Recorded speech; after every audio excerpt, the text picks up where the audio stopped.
Hello, all.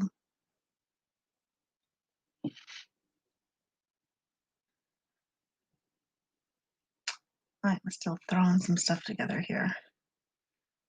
I'd love to just rant, but then I feel like it wouldn't be me if I wasn't backing up some of what I was saying. So, trying to gather some stuff.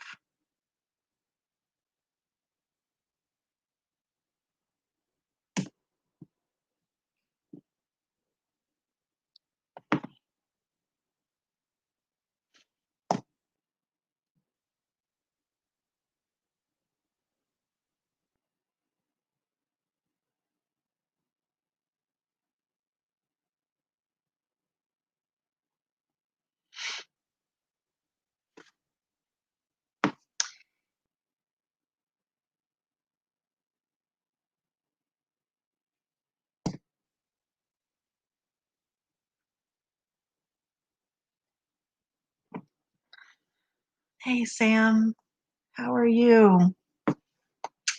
Yes, good to see you too. Good to see you too. I get to catch your reports every little bit, um, but I'm just kind of starting to come out of a fog here. So, we'll see. It's a pretty bright light. How have you been?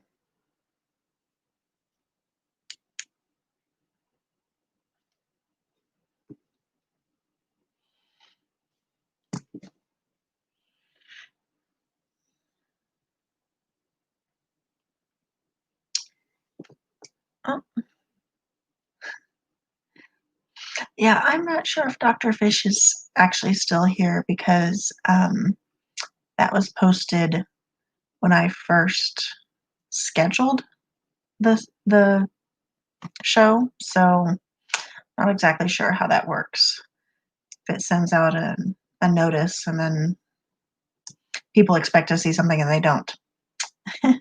Hey, Iron Crane, how are you? I know it's been a little bit, huh? Yes, yes. You know, I can't say that my life has been any different than anyone else's because we're all living in the world of COVID and everything else. So, is my sound okay? Am I loud enough? Or should I start yelling at you?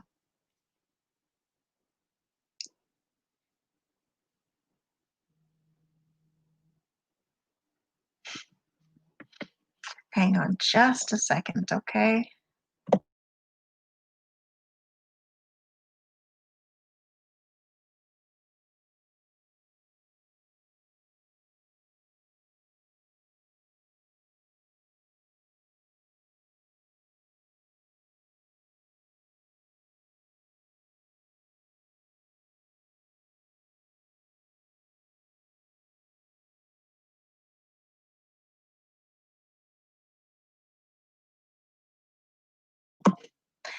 Sorry, I had one of my kids calling me, so always got to answer that.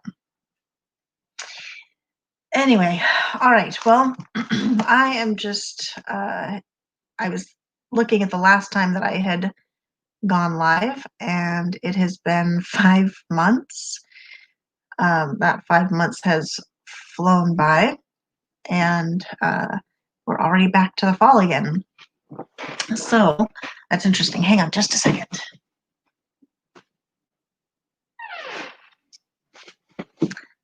Bright light. Okay. Um, so in that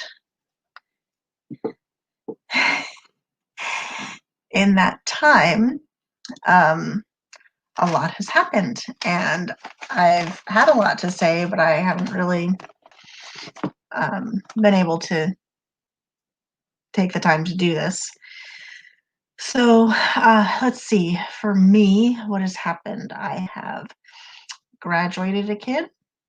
I have had another one hit 18. I have am getting ready to graduate this next year. I've gotten one kid licensed, another kid permitted. Um, let's see, what else? Gotten one signed up for college. So, um, life keeps moving on. Um, so it's been busy. Oh, hello. I, you're under Patrick Jane, but you know, hello. How are you? Um, so anyway, yeah, it's been busy here, but beyond that, we've had all the stuff going on in our world and in our country, and I'm in Washington State, so in my state as well. Um, so anyway, I just wanted to kind of chat about a few things. One, I will say, um, I have been homeschooling my kids for forever. None of my kids have ever done anything but homeschooling. And this spring, uh, we came to a place where a lot of parents found themselves homeschooling. Um, and as much as I believe in homeschooling 100%, I also know that the homeschooling that was happening in the spring uh, was not necessarily the ideal homeschooling. And what I mean by that is that when people homeschool, usually they've had time to consider the option. They've had time to investigate it, to plan and figure out how they were going to approach their homeschooling, what they were going to do, um, what kind of curriculum they were going to use, finding support groups or other people to homeschool with, all of that good stuff. And so, um, y- you had a lot of parents who were thrown into homeschooling with no notice, with no um, with no preparation, um, and in many cases into homes where you had you have two income families, right? You have both parents, um, or a single parent who are working to support the family. And it's very difficult to work full time and then homeschool your kids, especially when you've never done it before, especially when you're picking up it in the middle well, middle toward the end of the school year, and and uh, you don't know the plan. Um, I always say because I have to do public speaking engagements. Excuse me. Surprising, right? I actually make it through speaking in public, but excuse me. But um, one of the things I don't like, as much as I appreciate having collaborating with someone or having their work to piggyback off of, it's very difficult to speak from someone else's PowerPoint presentation, for example, because you don't own that information as much, and maybe it's set up in a way or the points are done in a way where it's just not natural. It's not the way you would say it. And so I always think, though it's a lot of work to prepare the presentation yourself and do all the work yourself, it's also a lot of work to try to um, get into someone else's brain and speak from where they were coming from. And so with the homeschooling that parents had to do this spring, I think that there was a lot of that. Um, it was like you were trying to jump into someone else's brain and speak from their PowerPoint presentation. The other thing that parents started to find out, parents started to realize and get a bit more involved in what their kids were learning. I've heard a lot of feedback from people who are now realizing what Common Core math is, for example. Um, why learn that 8 times 10 is 80 when you can learn to draw 8 circles and do like 10 hash marks around each circle and then count them or whatever, right? Um, and so whereas I believe parents are completely capable of educating their children and learning alongside their children where they need to. Um,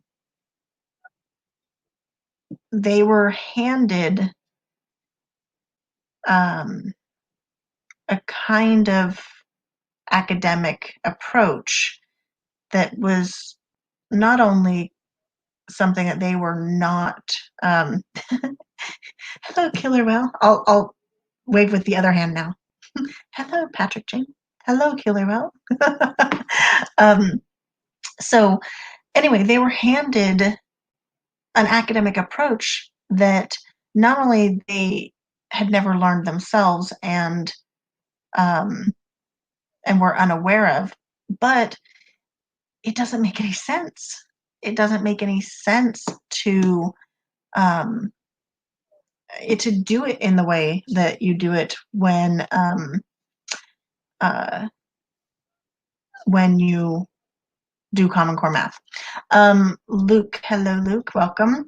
Hot button topics: Pelosi's hair, BLM, coronavirus, voting, that kind of stuff. You know, just the normal stuff that everybody's talking about nowadays. Um, so anyway, right now we're talking about homeschooling because that's where a lot of families have found themselves.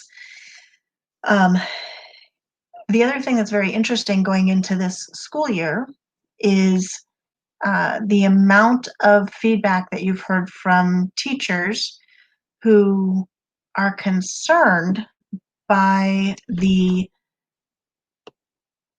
parents actually being able to watch in on class because of all of the virtual schooling going on. You have a lot of teachers who have expressed a concern, especially about conservative parents who are taking more part and who I heard a comment from one teacher who said, well, we don't know who's going to be watching our class now. And if that doesn't send, red flags off everywhere, um, there's a problem, right? Because um, what is a teacher teaching in a classroom that parents shouldn't be able to see or that they shouldn't have a part in? And let me encourage you, if you are a parent or if you know someone, um, we have been trained in our society, parents have been trained that education is not their realm, that is the teacher's realm, that is the school's realm, and that parents are incapable and parents uh, they can't do it because they haven't been trained to do it, et cetera, et cetera. That's just bull. I'm sorry. I mean, I appreciate teachers, I absolutely do, but it's just bull. If you went through the public school system and you do not feel like you are capable of teaching um, your kids, then why send them to that same system so that they are incapable of being able to teach that information? So anyway, um, If you know someone, if you are looking at homeschooling and you have questions or you want some support, let me know. I've been doing it for a lot of years, and again, I think the situation that people are finding themselves in is very difficult right now. So you still have people who are trying to work and homeschool their kids, which isn't ideal. So the other issue with that, of course, is what people think of homeschooling, right? A lot of people, I'm hearing these comments that people are saying, "Hey, if you or oh, they're not getting this a good education anymore because they're at home with their parents and all that." It's not about that. It's about the circumstances. Again, parents are capable, but they're not. Um, but when they haven't been given the opportunity to prepare for it, it's not a choice that they've made. They're working from home, or I mean, sorry, they're working and trying to homeschool their kids. It's it's just not a fair evaluation of homeschooling. To be fair, some of us had parents that were literally incapable of teaching us anything of value. I got beat up on a few occasions, learned little from public school. Little was more than they do. Right, absolutely. And there are choices involved, right? Iron crime. So I don't know if your parents were incapable or not, but they made some choices that probably weren't helpful in that. Could they have chosen to do something else? Um, you know, but then I will also say that you're talking about specific cases as well. On the whole, um, you know, as a population, I think I don't think we can make decisions for how kids get educated based on the specific cases. So, for example, hey, Wookie, um, for example, take sex education, right? And sex education isn't even what it used to be. It's beyond sex education. It is the indoctrination of our children. It is the um, normalizing pedophilia. It's the sexualizing kids. Um, but it all started with, well, parents aren't going to teach them this at home. Well, the reality is that, or some parents. That's what they say. That's what they would say. Some parents aren't going to teach their kids this stuff at home. Okay, but a lot of parents are, and we we can't. It's the government taking over and saying we know best because your parents aren't teaching you at the age we think that they should be teaching you, and they're not teaching you the amount or the types of things that they think we should be, or we think that they should be teaching, right? So we need to indoctrinate, all the kids. And that's just not right, and that's where our society has come, is we've come to a place, and I think it's a vicious cycle, honestly. I think it's a cycle between parents, um, you know, schools stepping in between parent and child, and parents starting to back out of that and allowing that to happen. And this has been, you know, over the last couple of generations, honestly. And so, and it's just gone further and further and further, right? To the point where you have schools where parents aren't allowed to come in and watch their kids, sit in the back of their kids' class. I'm sorry, but who do these schools and who do these parents or excuse me, teachers think that they are? Who do these school administrators think that they are to tell me that I can't come in and view my kid's class? you know, there's there's off thinking in there in that. There's wrong thinking that's happening there that has led us to think that that is okay. Um, Governments have always been self-serving over we the people. It's grooming, yes, Wookie. Government intrusion is among the greatest of the roots of modern education, modern problems, be it sex ed, civics, history, absolutely. History B did a great piece on education and specifically on Dewey. And I had wanted to, I'd been wanting to do something on Dewey for a long time because um, his purpose and the way he saw the public school system speaks a lot about where we're at and what is happening in our schools. And it's important, I think, to understand where he was coming from. Um, okay, yeah, they're right. I'm not going to teach my kindergarten age child about sodomy at home. Yes, I don't want them to do it either.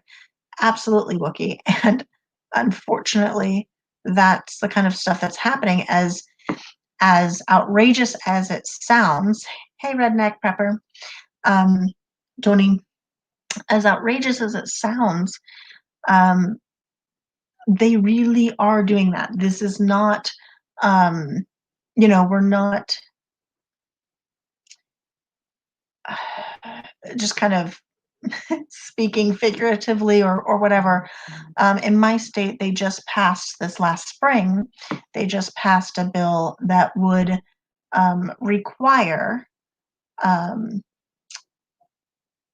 a comprehensive sexual health education program in all of the districts. And prior to that, it had existed, but it had not been required. This specific line of curriculum had not been required at each of the local levels. They could choose district to district how they dealt with that.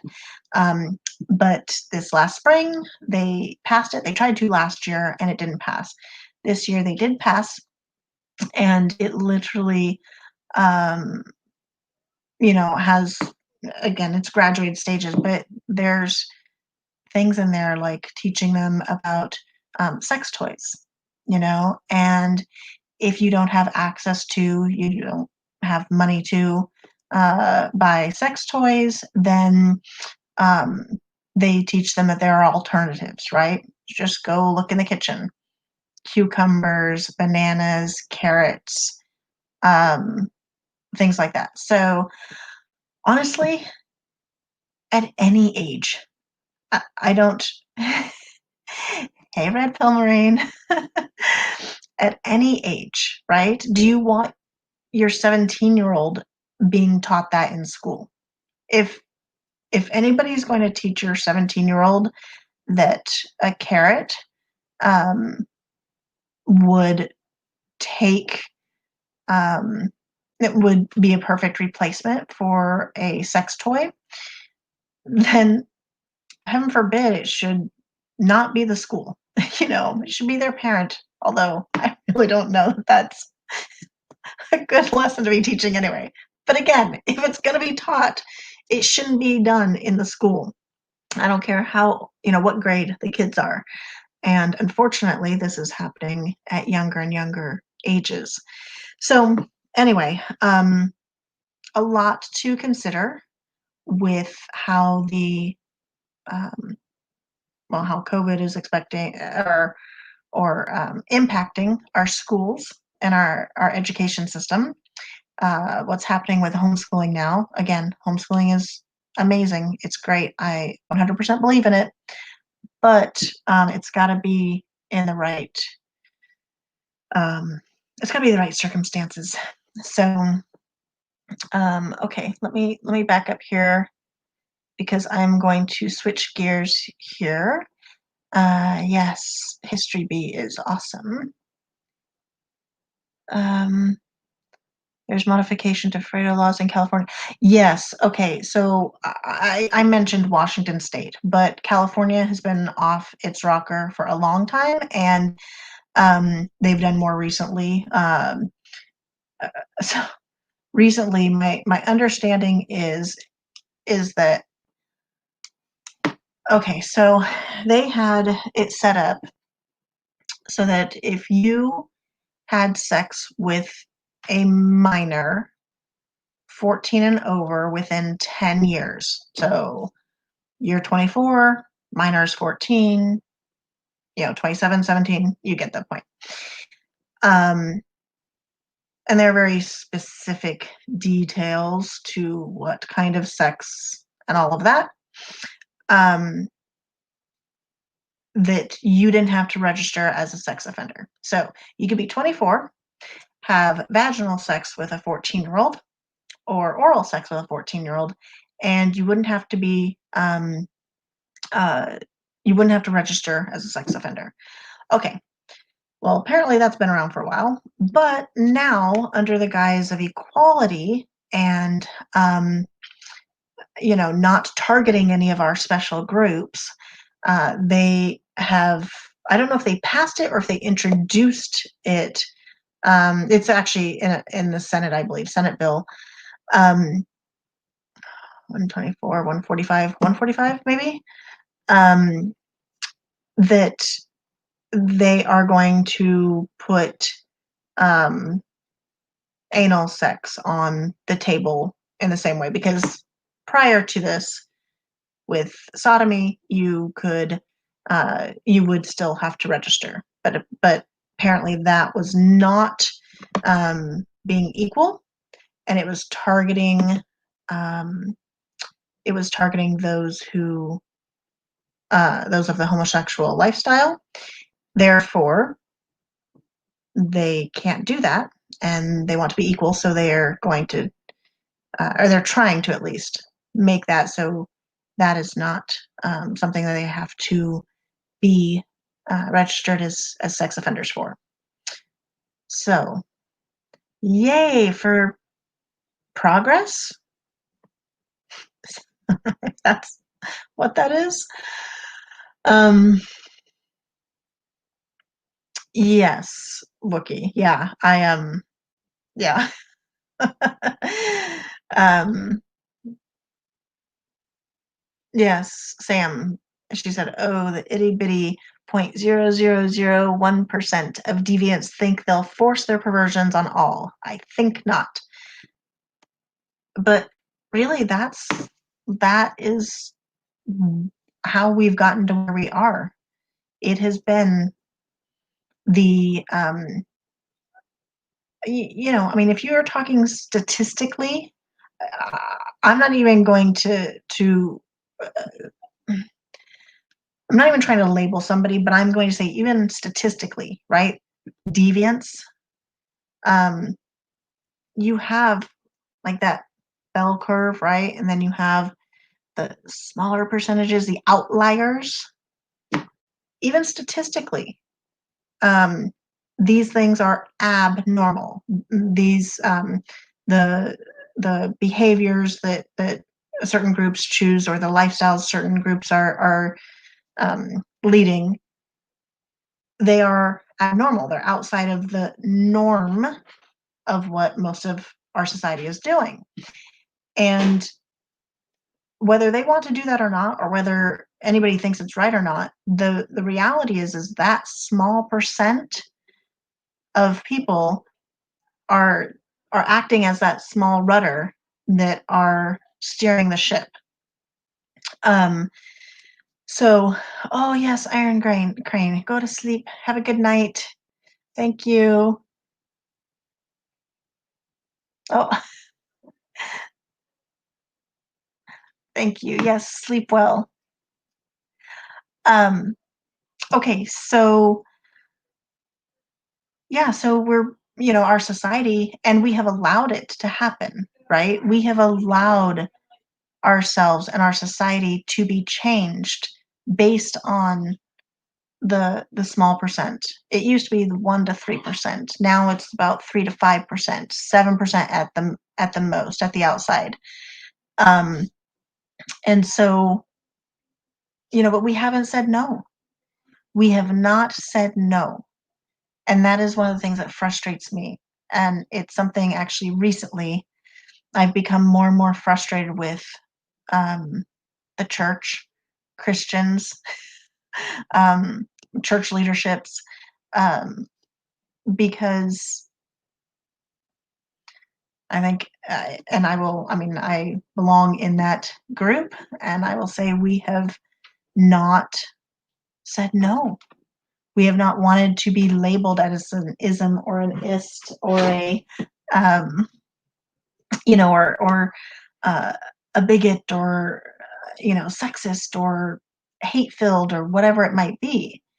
And so we've chosen to live comfortably versus choosing um, to call right, right, and wrong, wrong.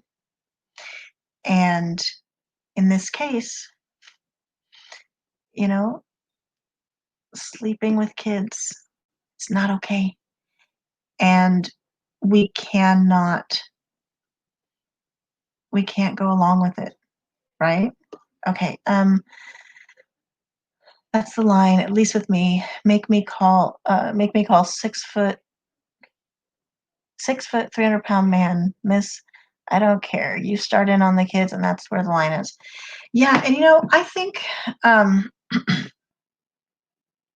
been thinking about this recently. As much as there are so many things that separate us in our society, that divide us, I do think the one thing for the greater part of society that would have us on the same side, I could be wrong, but I think the one thing is the kids.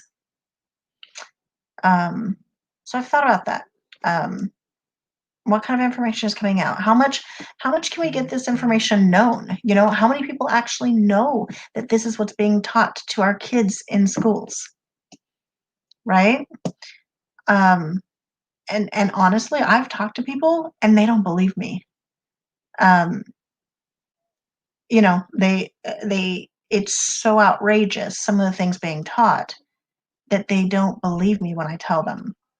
So, yeah, Wookie, I'm with you. I'm with you.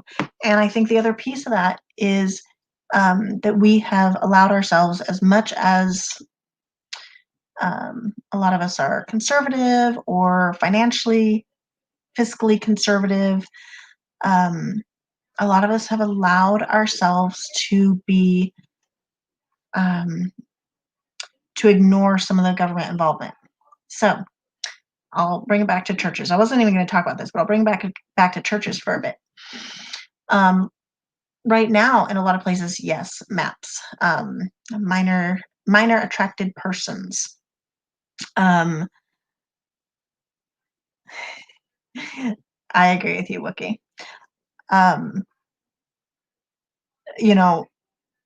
There's been this push lately, at least in my realm of the world, where churches have been under attack for how they use their buildings.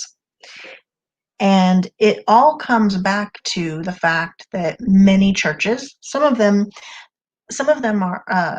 are structured as a for-profit business. So that's fine. But many of them are not.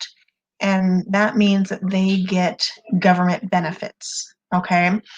Now, the government may not be handing them money like we see in a lot of government programs, but bottom line, when you're doing finances, the only way to change your budget and your bottom line is to either increase revenue or decrease expenses. Okay.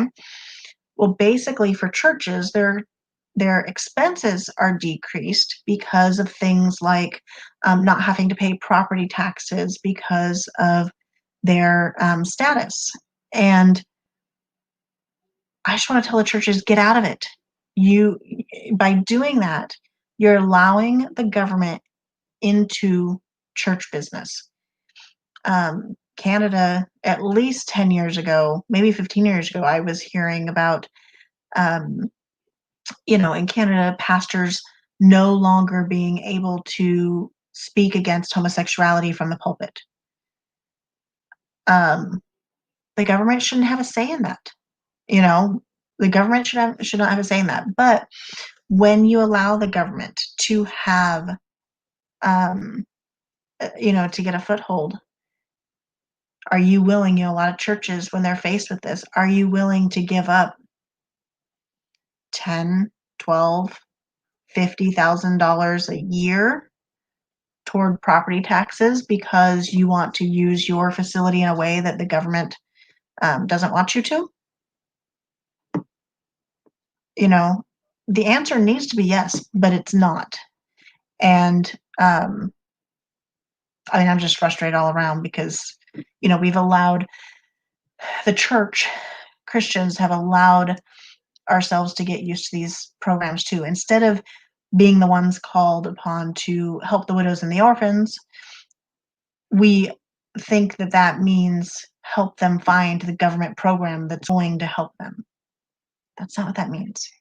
The government was never supposed to be, um, we were never supposed to let the government take our role.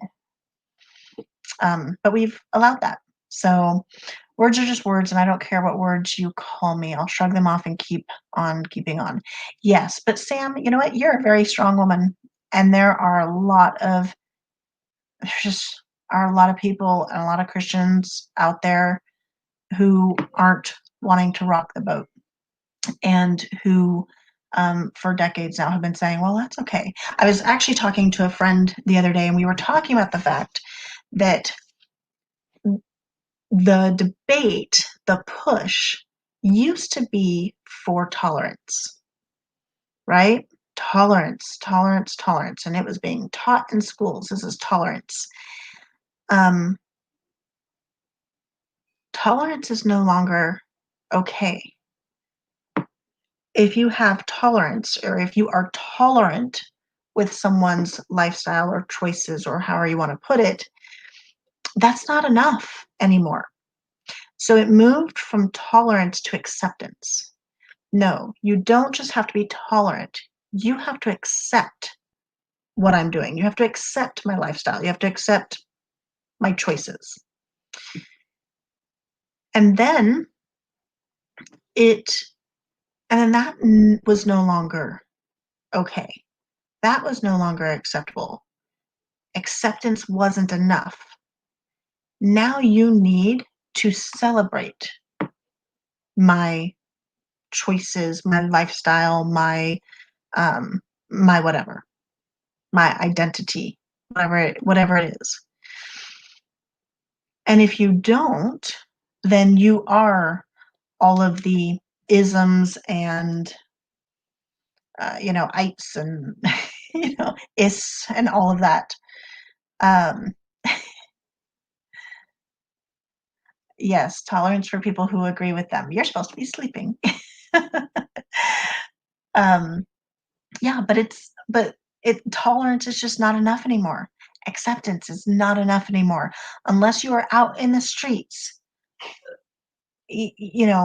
walking down or walking in that parade with me, celebrating what I am or my choices or my differences or whatever, then that is not enough.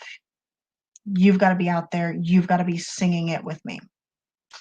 I don't do the church thing anymore, but I do love our First Amendment. There are reports of Catholic churches getting attacked and having their crucifixes torn down in the name of racism, white Jesus. Yeah, and we're going to talk about all that as well, because I have a lot to say on that too. Hang on a second.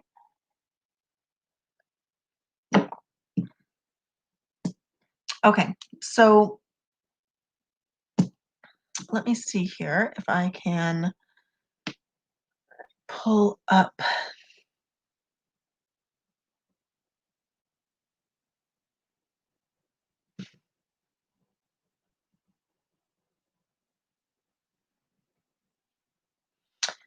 right, just give me just a second. I'm trying to pull something up here. It's been a while since I've done this.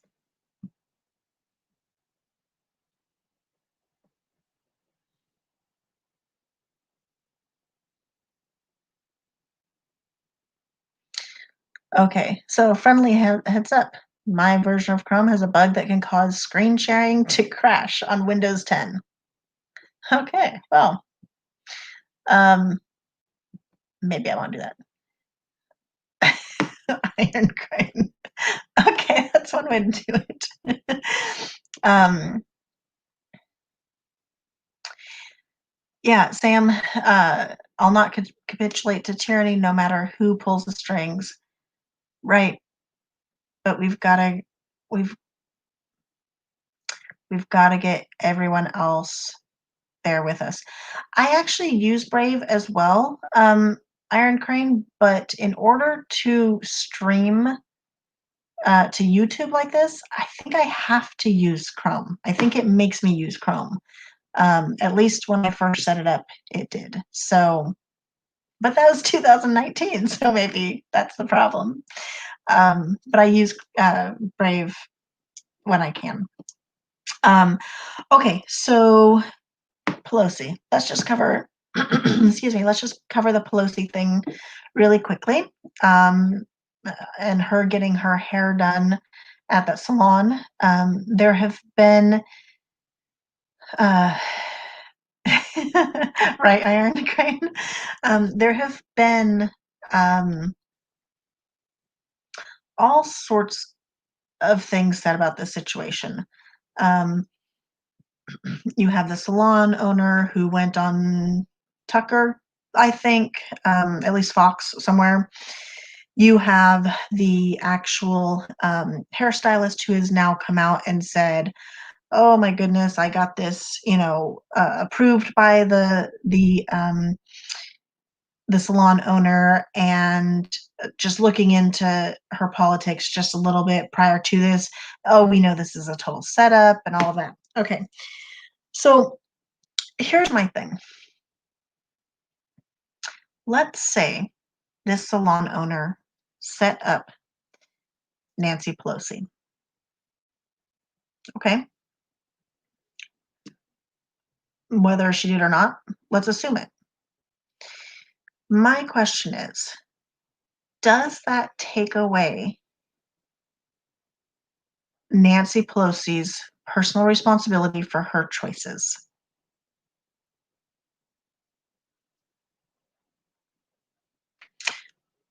Does it take away the fact that this salon owner has been forcibly shut down for months and that Nancy Pelosi has supported that? Granted, Gavin Newsom is the one in California, and the mayor of San Francisco. They have a say about what's specifically happening, but we all know Nancy Pelosi has absolutely supported all of this, right? So if she was set up, does that take away the fact that she is one who has completely supported this approach and um, then has turned around and is defying the things that she is saying everyone else should do? No, it doesn't. It's a thing. It doesn't matter if she was set up. Here's a little clue.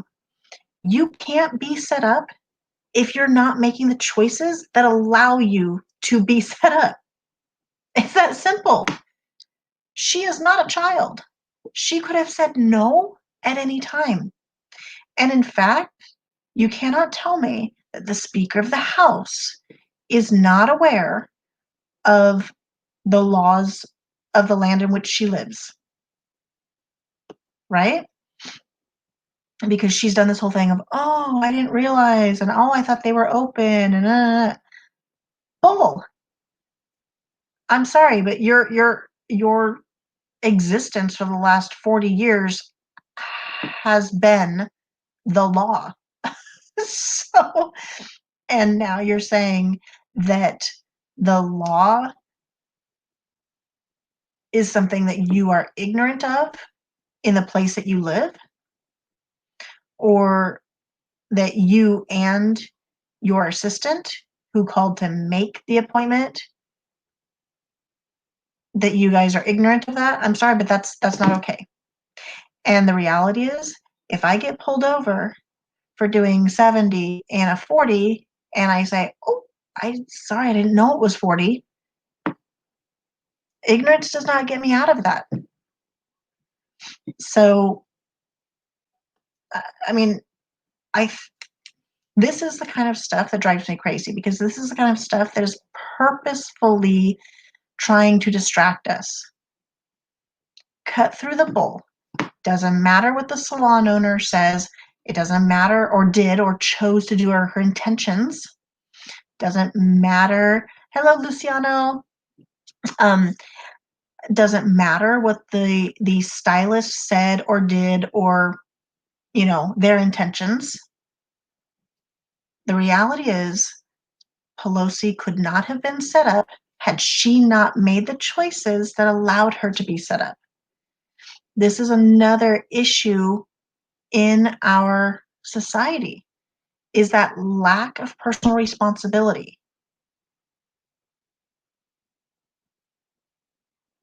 And she'll sit there and she'll turn around, she'll say, oh, Trump never takes responsibility for anything that he does. Hello? You went into that salon, you took your mask off, you walked around without it off. Plain and simple. That was on you. Okay, Iron Crane, that salon owner is a hero. My hair is long enough that I could be used as a mop. I'm still running around doing my thing looking like a weirdo. Somehow I managed. Gotten several compliments on it. That's great. Hello, Jessica. I'll see. There you go. Maybe this is your opportunity to find a new look. Feds caught 200,000. Yes, yes, yes, yes. Feds caught 200,000 fake IDs made in China, all registered to vote. And my understanding was they were all registered to vote Democrat. But either way, it doesn't matter. Doesn't matter if it's doesn't matter if it's Republican or Democrat or otherwise. Voter fraud is not okay. I don't care what side you're on. Even if you're on my side, I don't care. It's wrong. The master deceiver has twisted the willing to listen to the lies. Yes, we are so blinded in our society, and we'll talk a little bit about that too when we talk about the COVID stuff. Osama bin Laden's niece comes out for Trump in 2020. She was accosted in a grocery store for wearing a MAGA hat. OBL's niece supports Trump now. Or wow, sorry. Well, and it's a perfect example of just even what's happening right now. Why is it okay to attack people who have a different ideology than you, who have a different political bent than you do? When did that become okay? I mean, I know it's been okay actually for a while. It's just been a little bit more hidden than it is right now, and even now it's a little bit hidden. People aren't seeing it that way. Pineapple pizza. Yes, Wookie. Yes, it's called fascism. Yet, Antifa, who is anti-fascist, right, are the ones who are attacking people, burning buildings, trashing, destroying them, trashing windows, painting on them, yelling at people on the street, going into diners and yelling at them until they give the black power fist, hold up the black power fist. You know, I it's because people do not.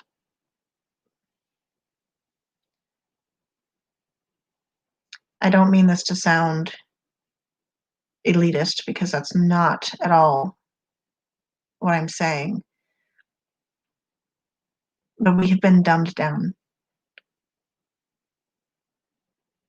We don't, um, we don't know what fascism is. We don't know our history.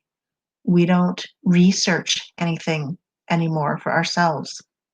We watch 30-second, minute and a half clips of things on TV or even on YouTube. I love Sam on her reports always says, don't take it from me. As always, me or anybody else, go and research it yourself, right? Absolutely, 100%, which is why I try, right? I try to post things to uh, um, support what I've said. I try to put links in the box and stuff like in the description box and things like that, so that people can actually go to the places I'm sharing with them. And in fact, not being able to screen share with you is going to be a little bit weird, but I will just have to make sure I'm posting um, the links that I'm wanting to post. To be fair, dumbing me down is kind of like challenging a first grader to a game of chess. Challenging a first grader to a game of chess. No, see, that's the thing is that we are. I think we've lost skills. I think we've lost the ability. I don't think we've lost intelligence. I think we've lost the skills and how to use that intelligence, the skills and how to learn, how to research. People actually, when you talk to people, um, and you ask them, "Hey, have you researched this?" They will bring you back an MSN.com article, or they'll bring you back a CNN clip or a Fox News clip. I don't care. Doesn't matter where it's from. That's not research, and they don't understand that. That is what they're being fed from a source. Um, but they're not. That's not research for themselves. But they don't. They don't know that. So,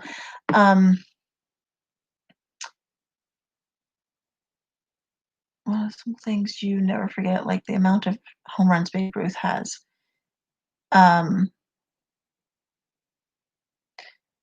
Okay. Wasn't it Churchill that said the fascists of the future will call themselves anti-fascists? I'm not sure it was him. I don't know either, but that's what's happening, right? And really, even biblically, right, up will be down, right will be wrong. We're going to celebrate the wrong, the lies, not the truth. Oh wow. Um, America on the whole has lost its fighting spirit, its moral compass. Yeah, we became tolerant, Sam. How do you like this tolerant society, Sam? um, Someone tried that with me with an article from. Oh, okay, yeah, no, right, exactly. Here's my proof. Really, that's your proof? Okay. And what's really interesting is, I like some of the sites that, um, I like some of the sites that, as they're going through the article, they have hyperlinks in there, right? The hyperlinks are taking you to their sources. Go follow the hyperlinks. Even the fact that they have hyperlinks in there, don't just say, oh, well, they have these hyperlinks, so it must be right. No, follow the sources. Do those sources say what the article or what the newscast or whatever is saying that they say. You know, scientists say, really? What scientists? Where? My governor, I like to call him Comrade, every time he talks, he comes out and he'll say things like, well, you know, trust the science. Well, we're going to listen to the science. Science, science, science. I am so sick of that term because the people who are saying that, number one, they're not showing you the science. They're not telling you what that science is. Number two, they're not paying attention to the science. So they just need to stop talking. Frankly, I'm kind of done with their talking. Which brings me to I have a whole list of stuff I'm not getting to. It brings me to the whole coronavirus thing. Okay. You know, the last 6 months has been a wake-up call for me.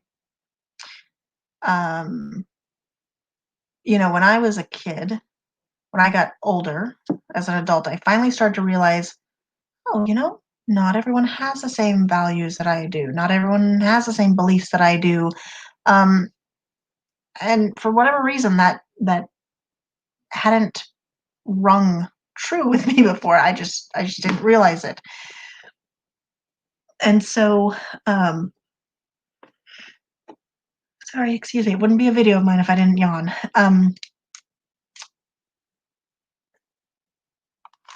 What was I saying? I caught one of your comments, and it made me think about something else. Okay, just FYI, Iron Crane, I'm okay with pineapple on pizza.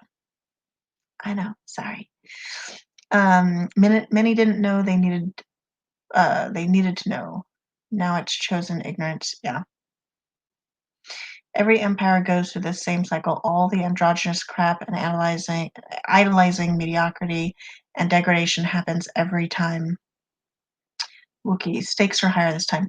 You know, the whole androgynous, I was talking to some friends yesterday, Thursday, whatever it was, and actually, no, I was talking to my students, and we were talking about, I was talking about truth.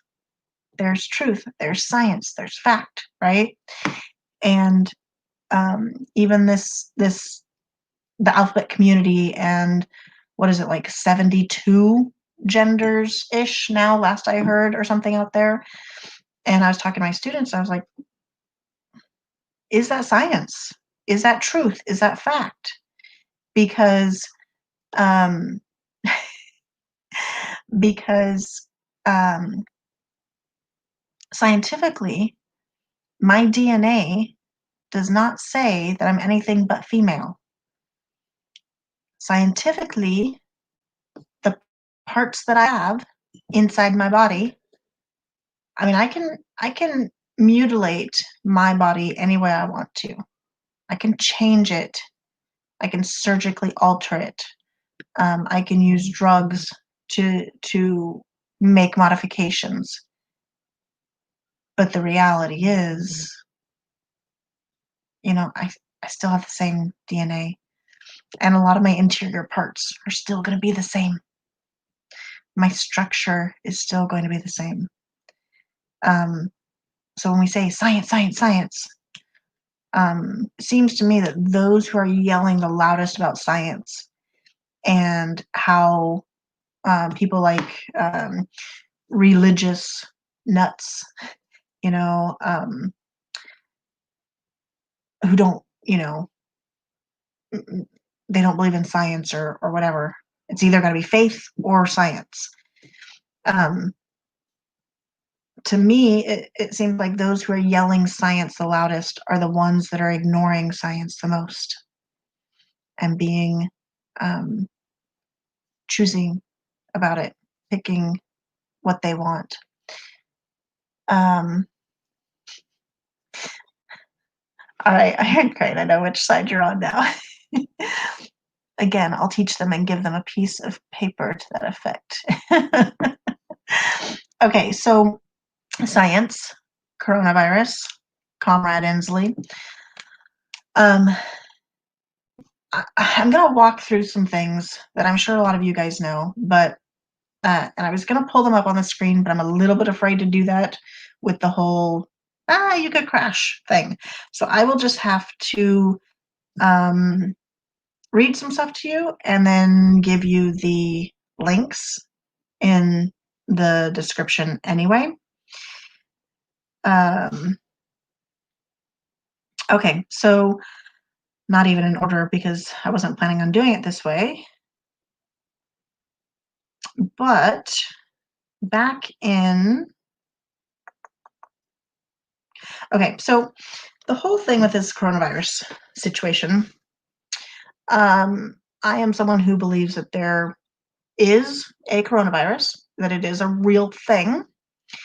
But I believe that when, like, for example, when the president refers to it as being a, next Democratic hoax, I believe that he is referring to, and I am referring to, um, uh, and I am referring to him being, or not him, it, our reaction to it being a hoax, our reaction to it being inappropriate and being out of step with what it actually is.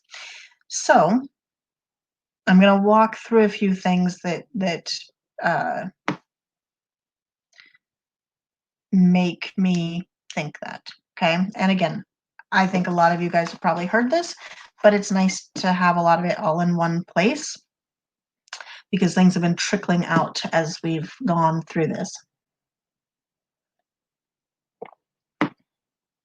Okay. And what's amazing to me is that a lot of what I'm going to talk about is actually available right from the CDC website, which is interesting to me because it's not talked about by people like Fauci, Weasel, or Birx. It's not talked about in the media. So actually, Birx did say something about it early on, and I caught it, and I was appalled by what she said, but no one else seemed to be. In one of the early press conferences, task force conferences, she talked about the fact that they were counting basically anybody who had anything to do with coronavirus. If they died, they were counting them as a corona death. And that raised red flags for me all over the place. And, but we just ignored that, and our media just ignored that. And so back in, April, we were screaming about how, oh my goodness, we have now reached 50,000 deaths for the coronavirus. Well, I have a screenshot and I have the link to it. Again, I will get that to you guys. I'm just a little bit afraid to show it at this point, or to try to show it. But there's a table on the CDC website that talks about, yes, that talks about, or that shows that that 50,000, it was 55,000 at the time, that number included confirmed COVID cases, presumed COVID cases, flu cases, and pneumonia cases. All right. Good night, Iron Crane. Thank you for coming. Sleep well. So that's what made up the 55,000. Without the flu and pneumonia cases, you were left with presumed and confirmed cases of coronavirus, or excuse me, of COVID-19 at 11,000 and change. Okay, so that's a pretty big difference. Beginning of May, CDC got caught and they said, oh, we've got some number issues and we've got to adjust it down to 30 some odd thousand. I still did not believe the 30 some odd thousand because I had just been looking at the table that said 11,000 some odd. And I didn't see us jumping over 20,000 cases in the 2 weeks or whatever it was. Not cases, deaths, actually. Okay, so there's that. Again, more recently, the coronavirus was at the beginning of August. That's not the CDC had to come out and go, oopsies, we've been messing up on the numbers again. We need to adjust them again. Okay, so these two things have not gotten anybody excited to say, whoa, wait a minute. Sam, I did not know that. Doesn't surprise me. But anyway, so the fact that they've had to correct their own numbers twice hasn't seemed to pause us at all, okay? All right, so then there's and I'm going to try to pull this up real quick. I'm sorry. Like I said, I wasn't expecting to do it this way.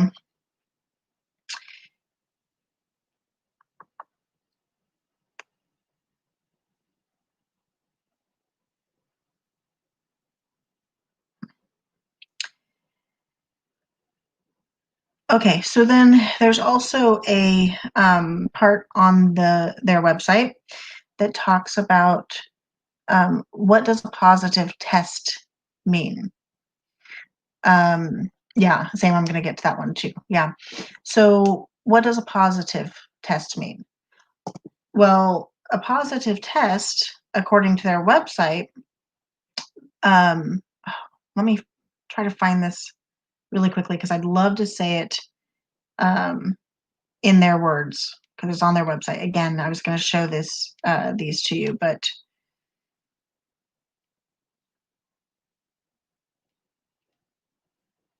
let me see if I can find it really quickly. Okay. If you test positive, okay, what do your results mean? That's the section that it's under. If you test positive, in the first bullet point, it says, a positive test result shows you may have antibodies from an infection with the virus that causes COVID-19. Okay, so my understanding is that antibodies can be are present even after you've had it. So it doesn't even mean that you currently have it, but you could have had it, okay? But then it goes on to say, however, there is a chance a positive result means that you have antibodies from an infection with a virus from the same family of viruses called coronaviruses, such as the one that causes the common cold. So, even on the CDC website, okay, even on the CDC website, oh, I messed with my my lighting there, my camera. Okay, so even on the CDC website, they're saying that a positive test doesn't even mean that you have COVID-19. It could mean that you have a common cold or any of the other common colds, I should say. So what does that do to the death rate? What does that do to the positive cases? Okay. The other thing is that they were confusing tests, right? One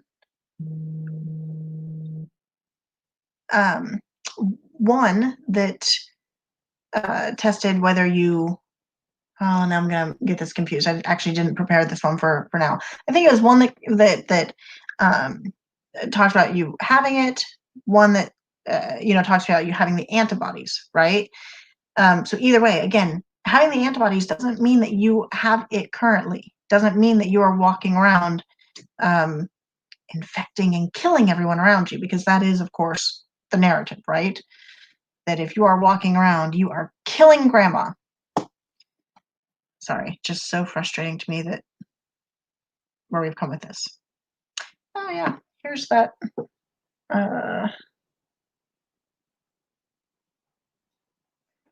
There, that's what the that chart looks like. So right there, that 11,356 COVID-19 deaths, and even that, when you look at the footnote, tells you that it's presumed and confirmed, not just confirmed. And then right, Wookie, 100% right. And then and then you have all these reports. So like Redneck Prepper, Tony was saying, yeah, I hear about the lady that got a letter for her mom saying she tested positive for COVID-19 and she has to quarantine. Problem is her mom died 6 months ago.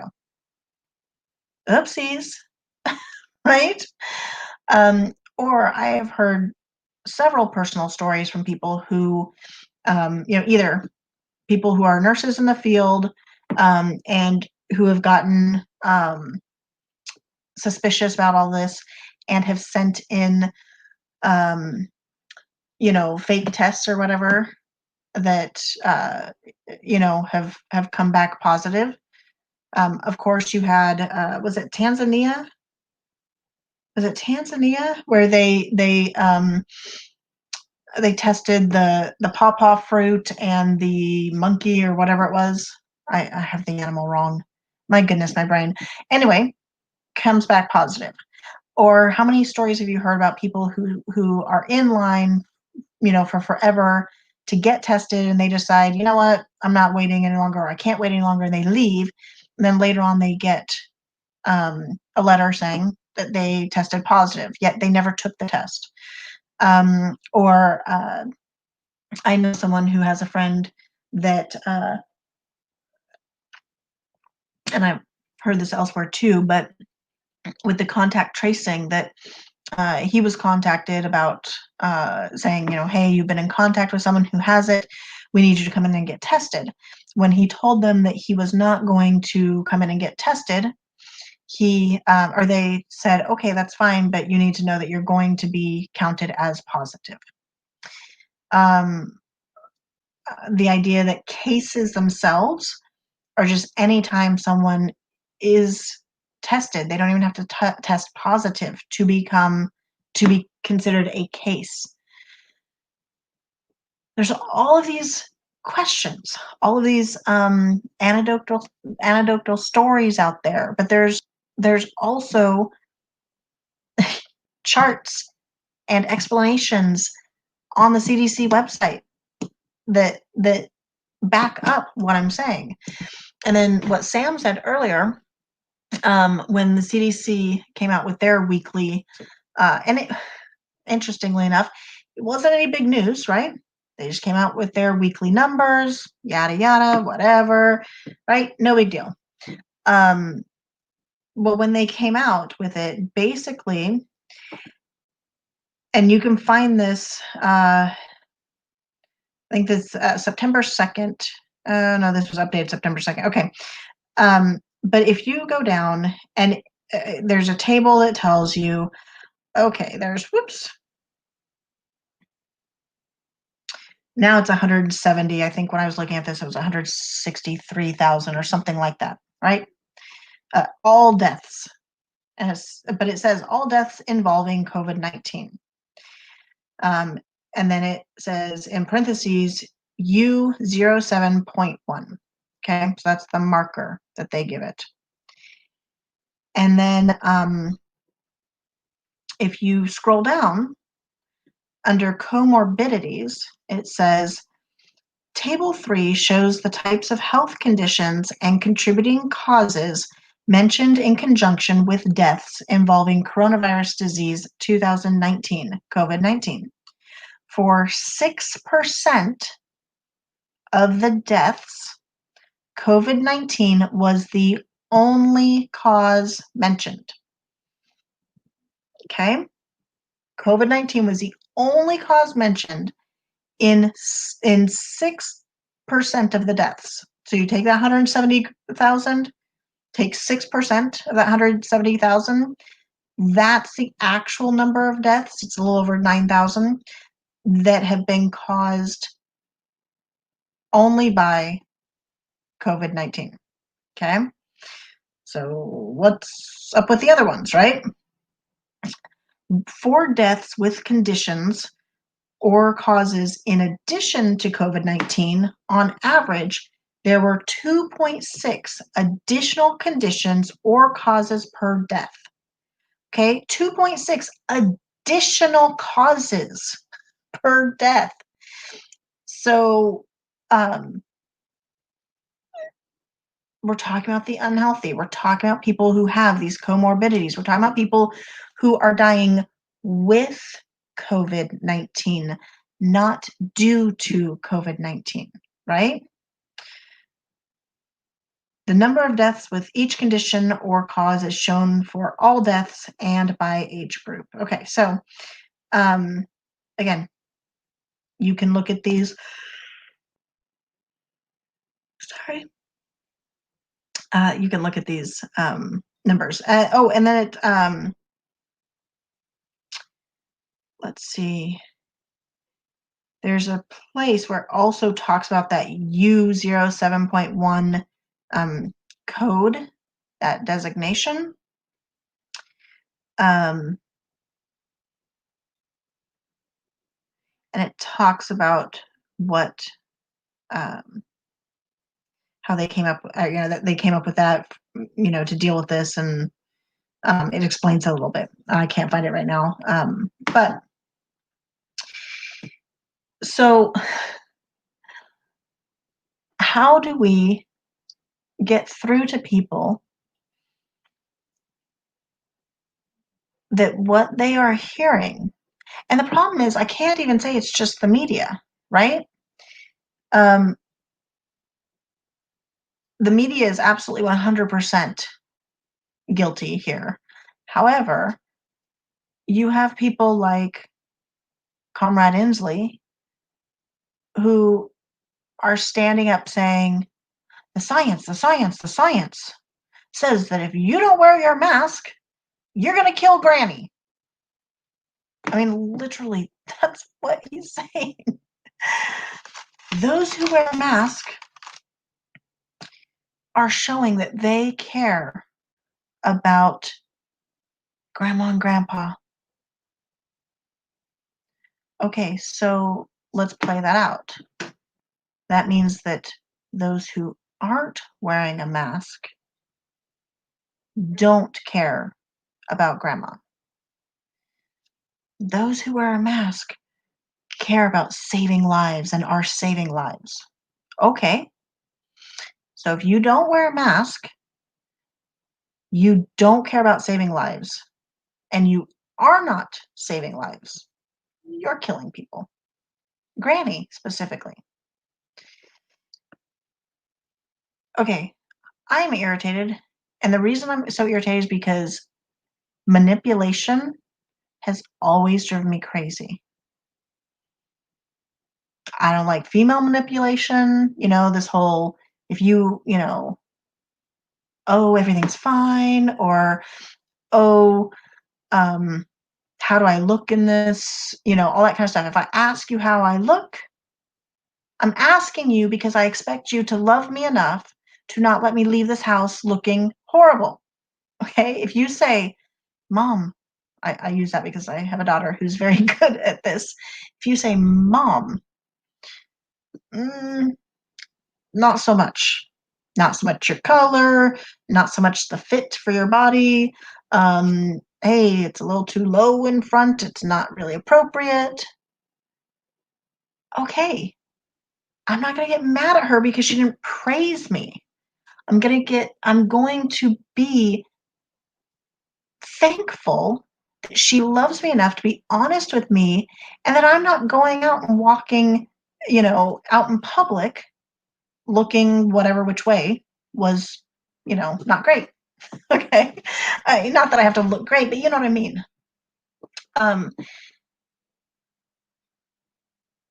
Manipulation drives me crazy. Passive aggressiveness. Oh my gosh. just tell me. We can't deal with it. We can't work it out. We can't come to a solution unless you just tell me what is going on.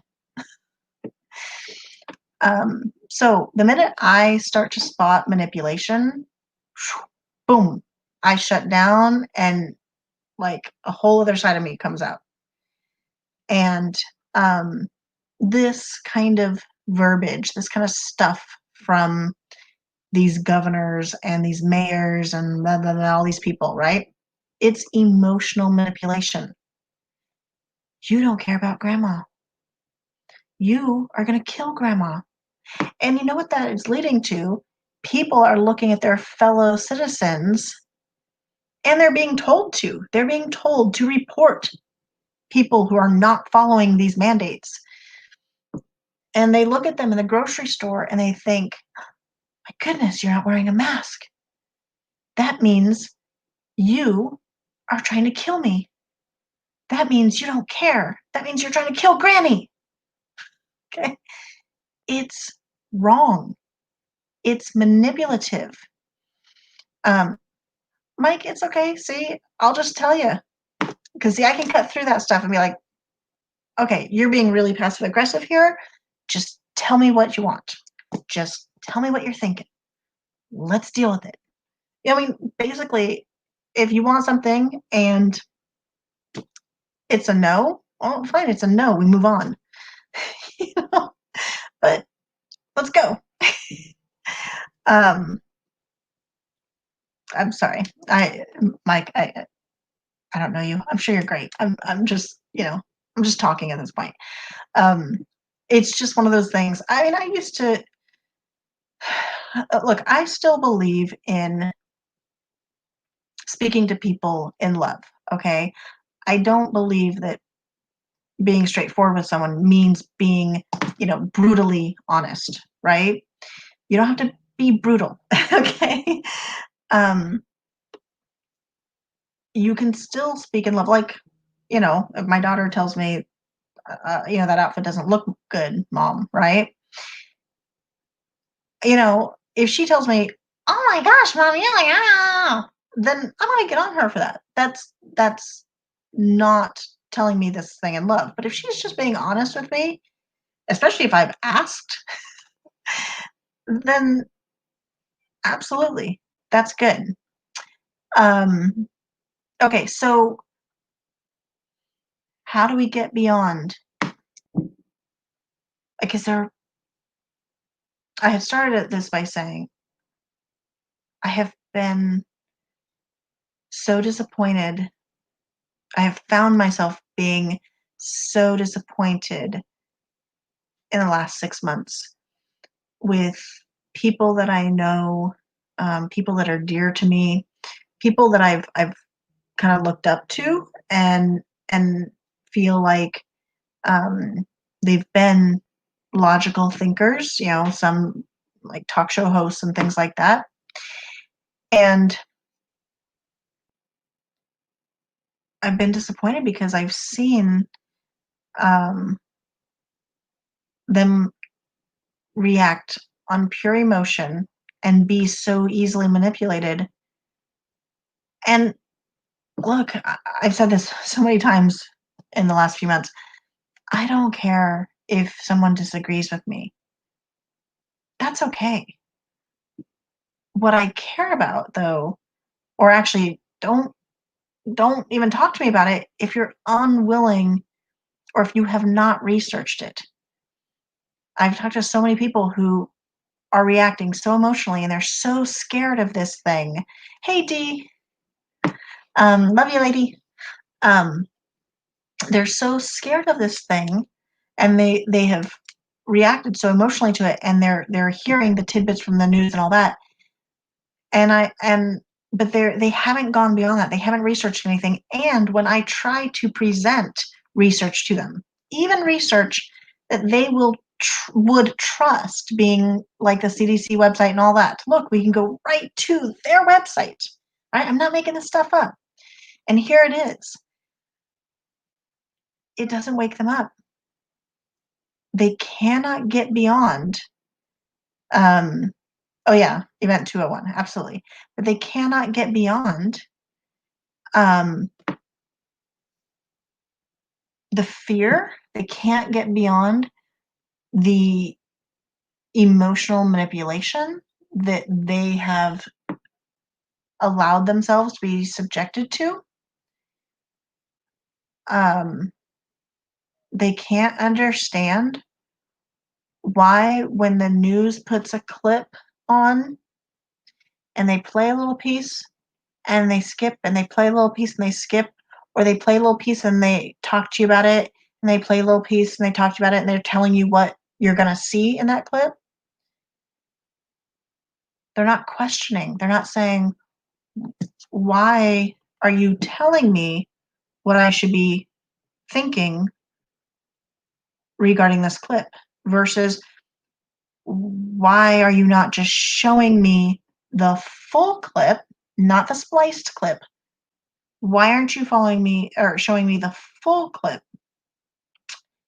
and then allowing me to decide?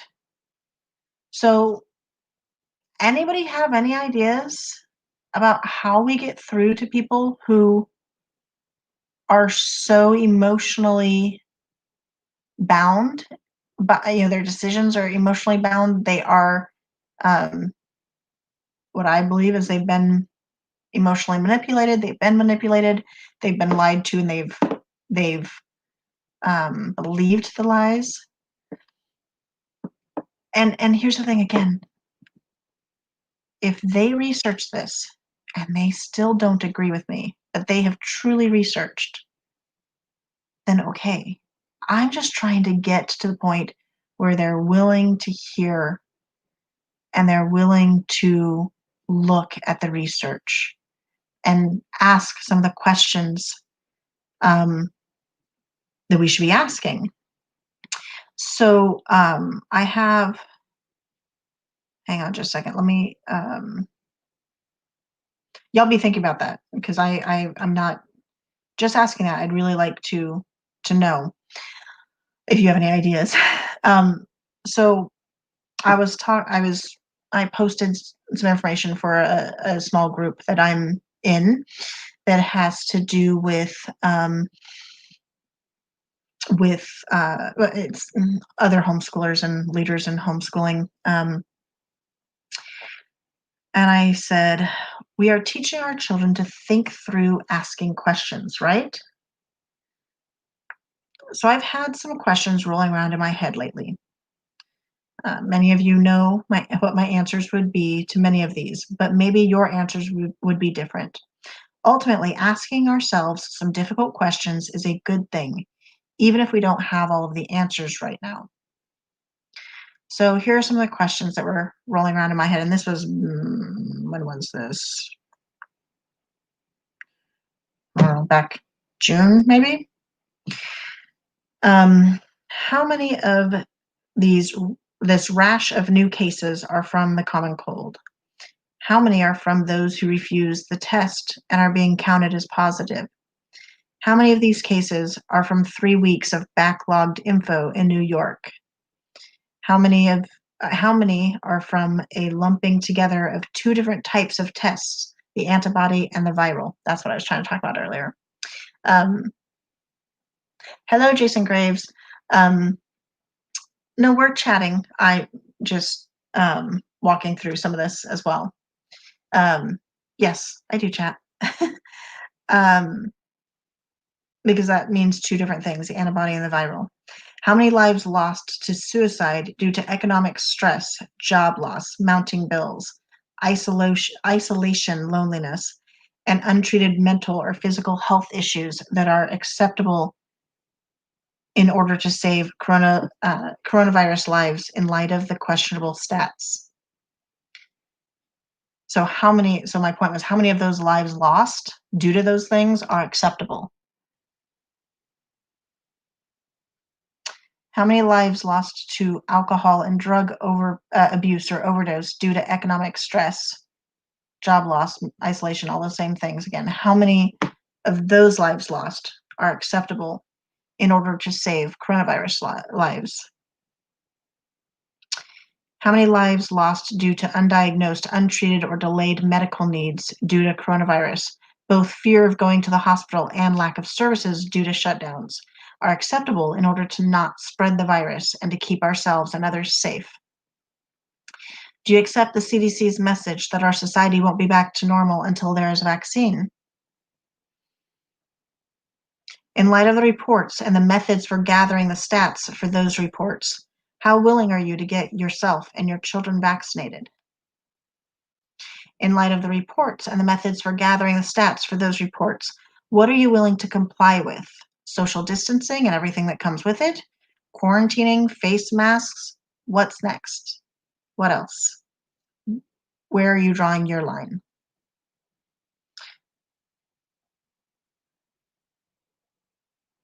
Talking about vaccinations, um, there's another one that came up recently. This was from a USA Today article, but it actually gives you cites the Florida statute. Section B also references powers given under Section 5 of Florida Statute 381.00315, which details the proceedings of public officials in the time of a public health emergency.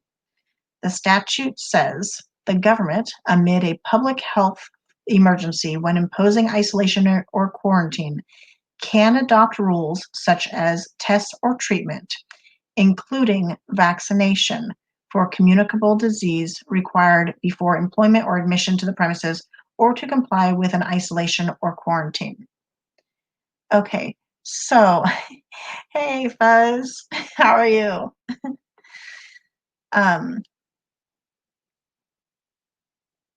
so, President Trump talks about the fact that a vaccine won't be mandatory. Um, okay, so he's talking on a federal level, right? But there are ways to make, well, number one, this statute for Florida actually says that they can require a vaccination, but it really is all about not even the idea that they're forcing it, but forcing you to make a choice to take it if you want X, Y, and Z. If you want to be allowed into the stores, if you want to be allowed to go to school, if you want to be allowed to enter the workplace, if you want to fill in the blank, right? So, in light of what we've been talking about, in light of in light of the very questionable numbers, the very questionable practices, um, all of which we can back up, or most of which I backed up with information from the CDC website. In light of all of that, how willing are we to, oh, I'm frozen, sorry. How willing are we to um, get vaccinated with a vaccination, vaccinated period, but then beyond that, vaccinated with a vaccination that's been pushed through hyper speed?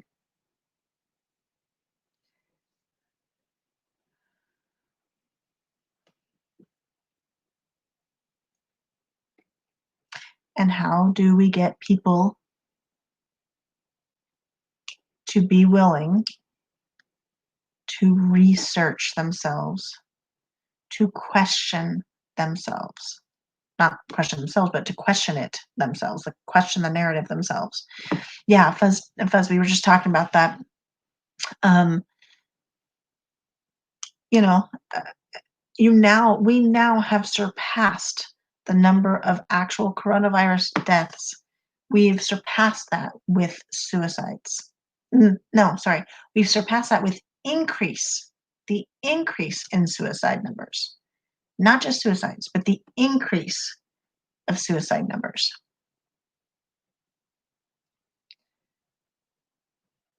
I walk through the stores, and what is heartbreaking to me is um, these little kids, especially even babies.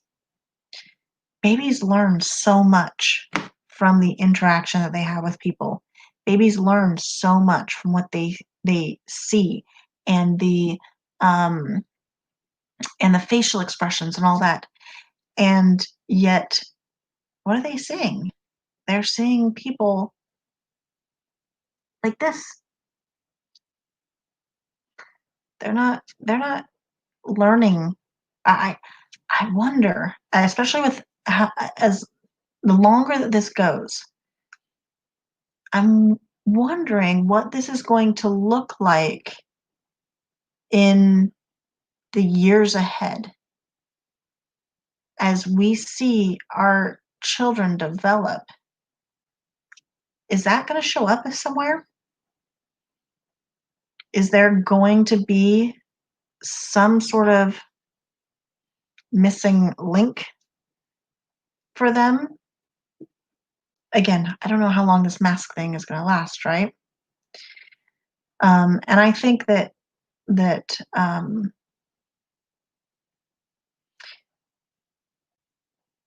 I actually believe that we were made for relationships. Okay, I believe that we were made for a relationship with God. I believe that He wants us to have relationship with one another. And how much, does this do to relationship? Especially when you can't tell what they're saying. Think about the person at the checkout stand, the lady behind or the man or lady behind the counter. How many of you have tried to make sure that you reach out to them and say, "Hey, how you doing today? How's your day going? Oh, you're almost off." To give them that smile, to lift up their day a little bit. But now you find yourself not wanting to talk to them because you can't understand what they're saying, because it's so muffled with the mask. You find yourself wanting to talk less and less to everybody because the communication is so difficult now. I'm sorry, what was that? What'd you say? Oh, I didn't catch that.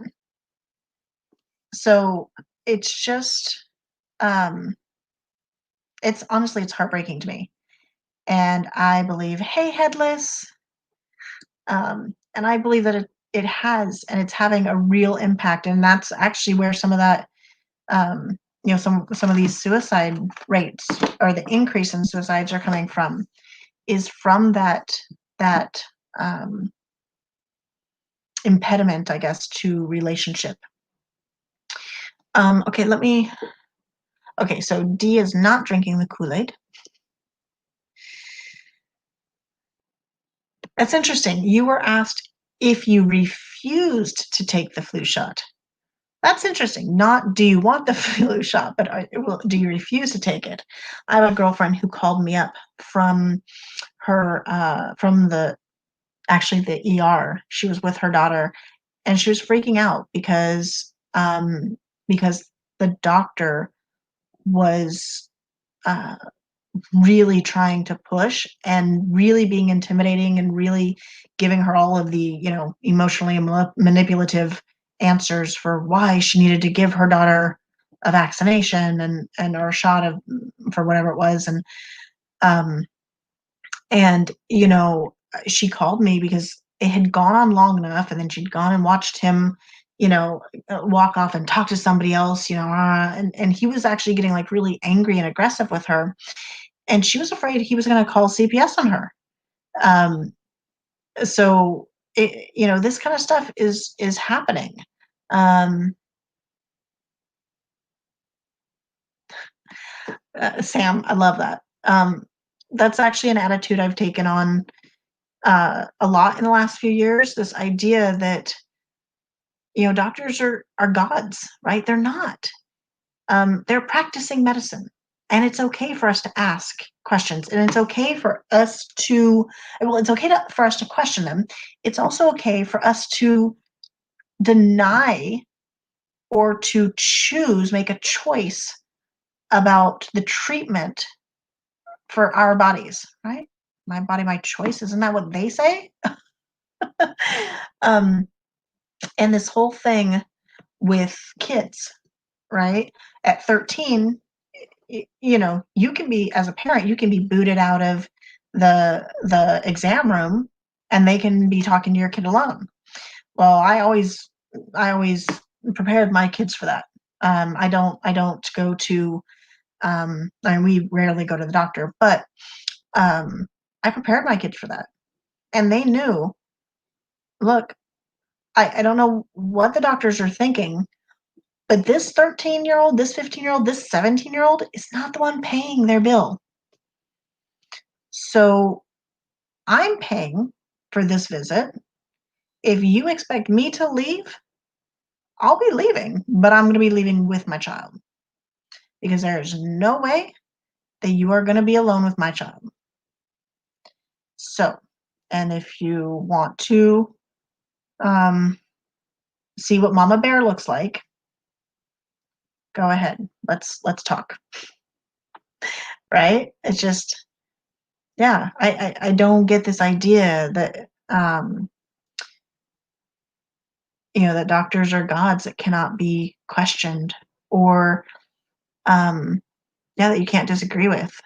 I been in a lot of situations where I've been the support person for people in medical situations, loved ones in medical situations.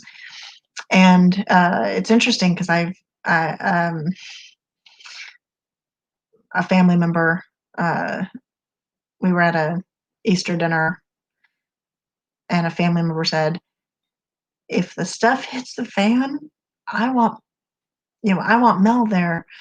Um, because when it comes to that hospital situation, I'm not just going to go, okay, well, the doctor said this. No, I'm going to be asking those questions. I'm going to make sure I understand what they're saying. I'm going to question why this, and is there another way? And, oh, have you talked to their other doctor, their regular doctor that normally deals with this and knows their body so much better than you do when you're seeing them for the first time, right? Sorry, got off track. Anyway, okay. I, of course, this is taking longer than I expected it to, but the last thing I was going to talk about was the BLM thing, and I don't know, honestly, if I have enough time to cover it, but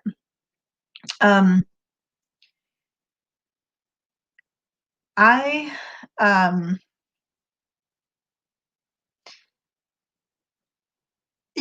I did a video months ago that where I talked about racism. I don't believe that there's systemic racism. Um, I believe that there are racists, absolutely. And I don't believe that a racist has a color. I believe that there are racists of every color. Okay, Wookie, thank you for coming. Thanks, Wookie. uh, uh, so yeah, I believe that racists come in every color. Okay. But as far as a systemic racism, no, I do not believe that there is systemic racism in our country. Okay. So in regard to the protests, so I made a couple of memes a while ago. One quoting Chris Cuomo, who had said, tell me where it says that protests need to be peaceable or peaceful, or I'm not remembering now exactly what he said. It's in one of my memes, but and so I made an answering meme to say, hey, Chris, I don't know, might want to read the Constitution. You know, that's the thing is that number one, um, again, the media has been lying to the American people for so long. And I question, how did our memories get so short?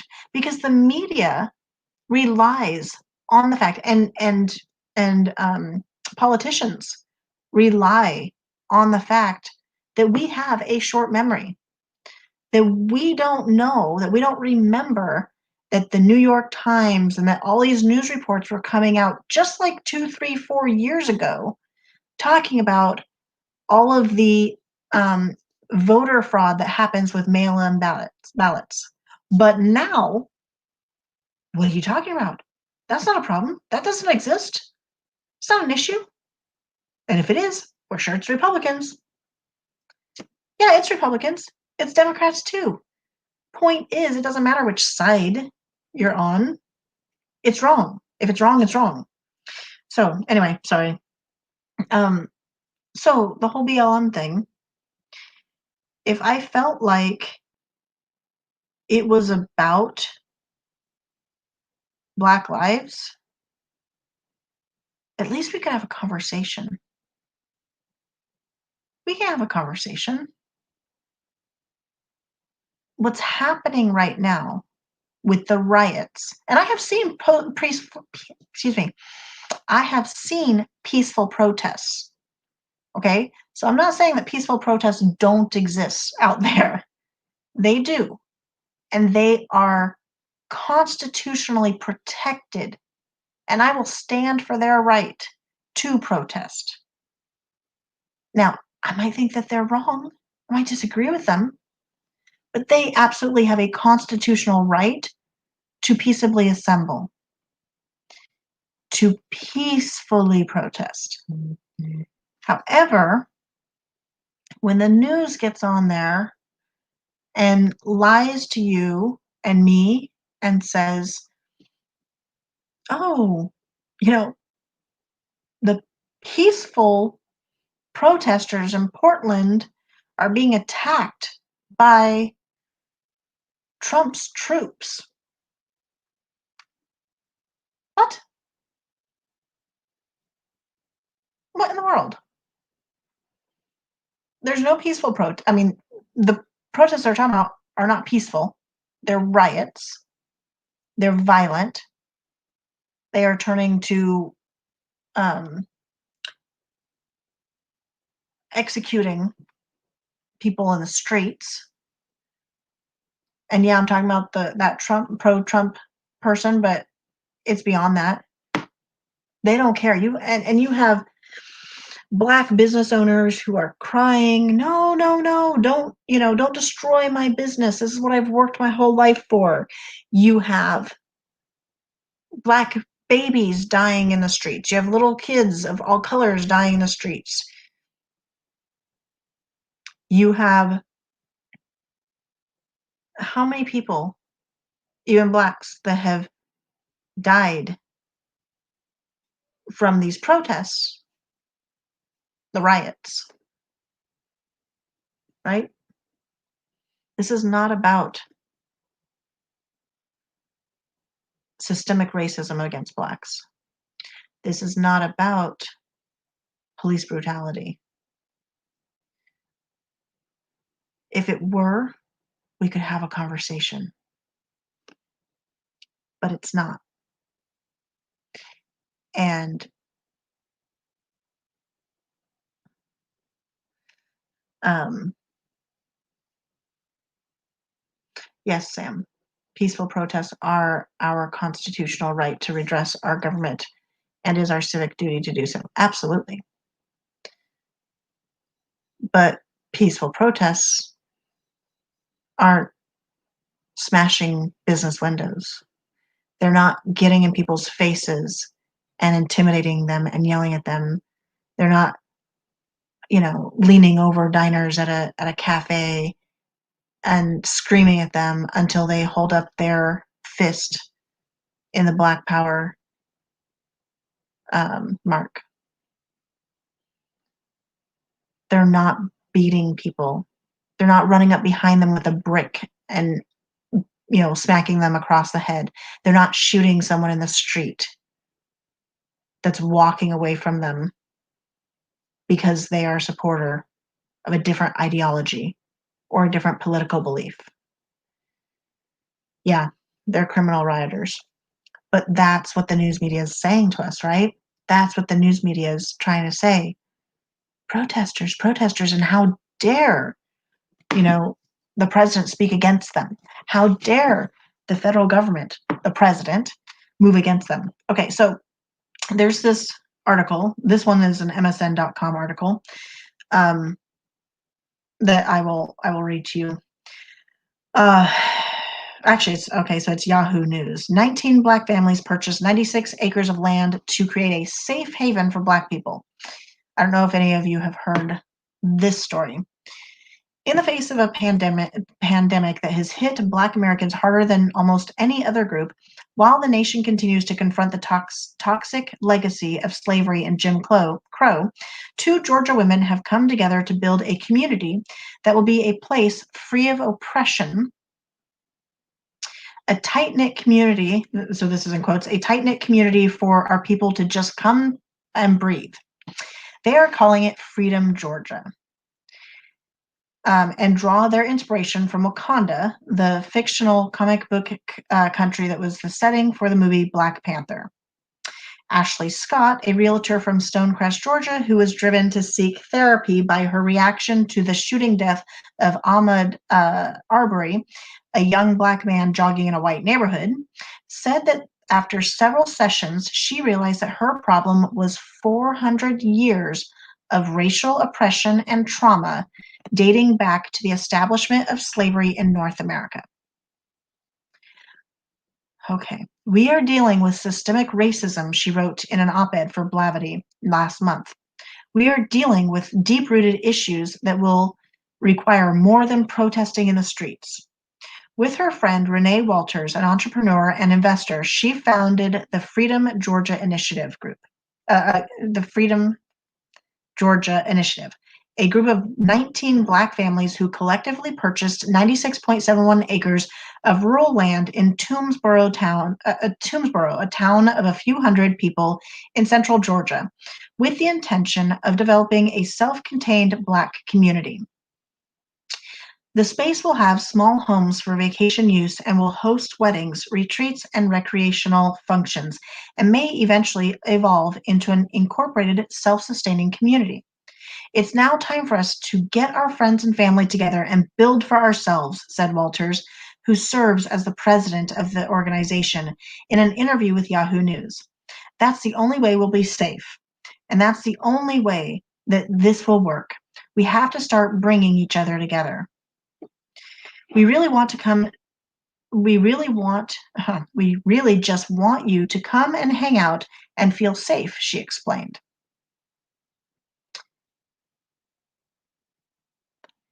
You don't have to worry about the Karens of the world and anything like that.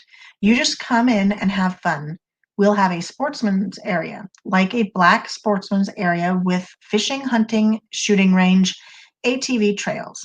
We really just want to build a tight-knit community for our people to just come and breathe. Okay, lots more, okay? Here's the thing with this. I read this, and I am, hey, redneck worm farm. So here's what I see when I read this. I look at this and I go, okay, so she's convinced that this is from 400 years of Black oppression, the systemic racism that apparently, an oppression that apparently exists in our country. Okay, so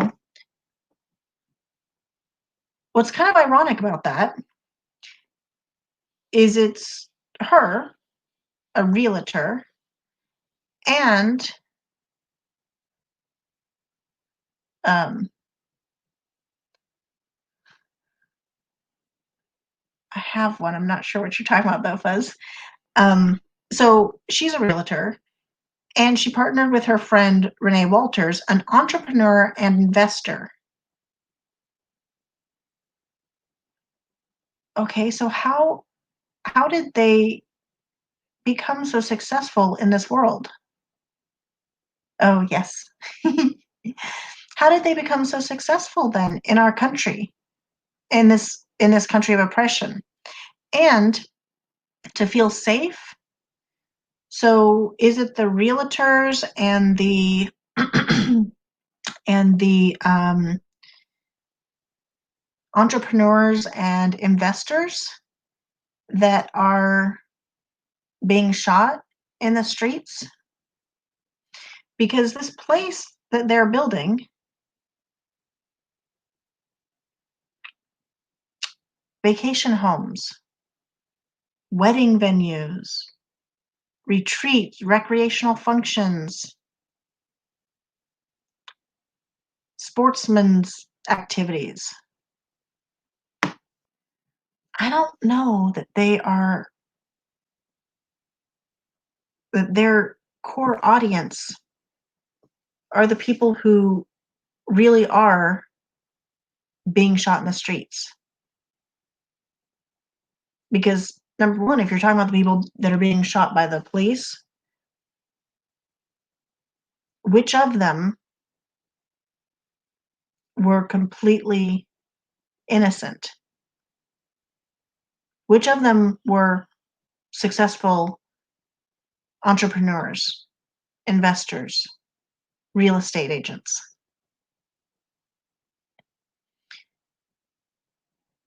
Is their 96 acres going to have the people from, South Chicago coming down to vacation in their vacation homes? Is that their target audience? Because eh, she's addressing people who are successful, and they're successful, and she's creating a place for those who are successful. And they're successful because they live in a country that has allowed that allows each of us to strive for that type of success.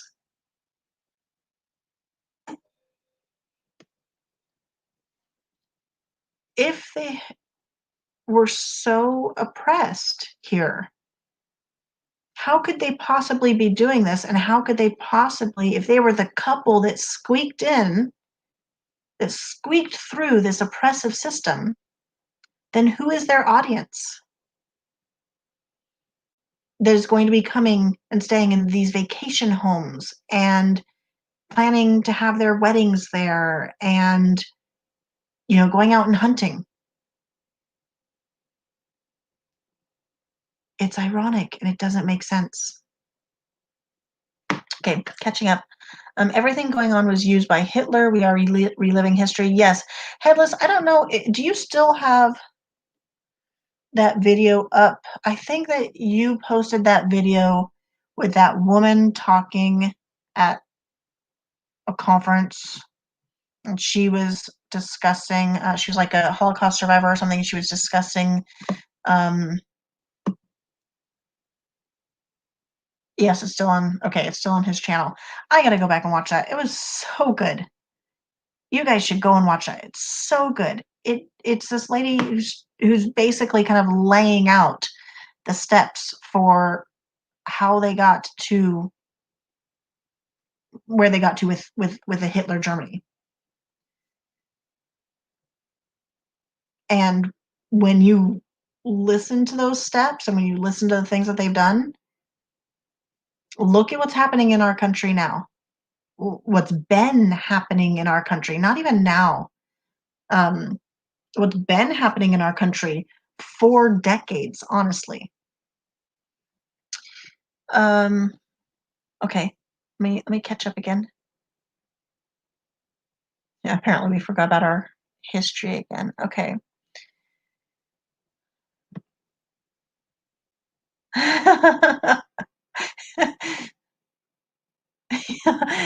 Buzz, that's funny. With your six sisters. Yeah, you don't pick on the girls.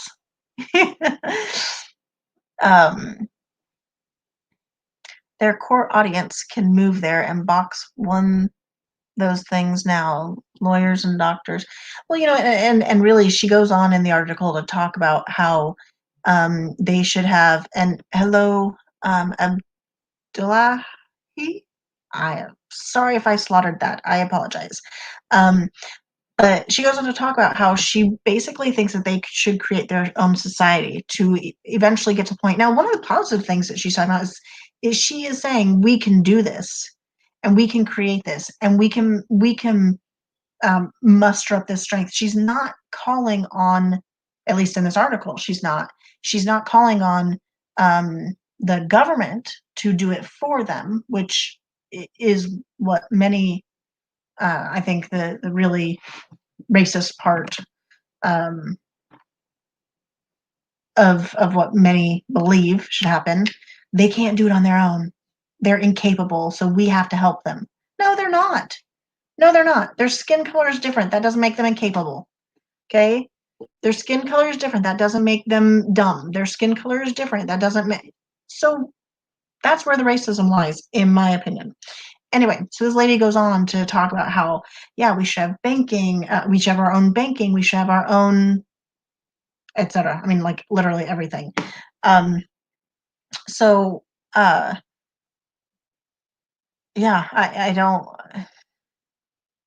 just don't get it. And it's denying the success that already exists within um, the Black community and the choices that they can make. Um, Headless, apparently we forgot about our history again. Global elitists could care less of your skin tone because they're coming after all skin tones. Unite as Americans for America by the millions.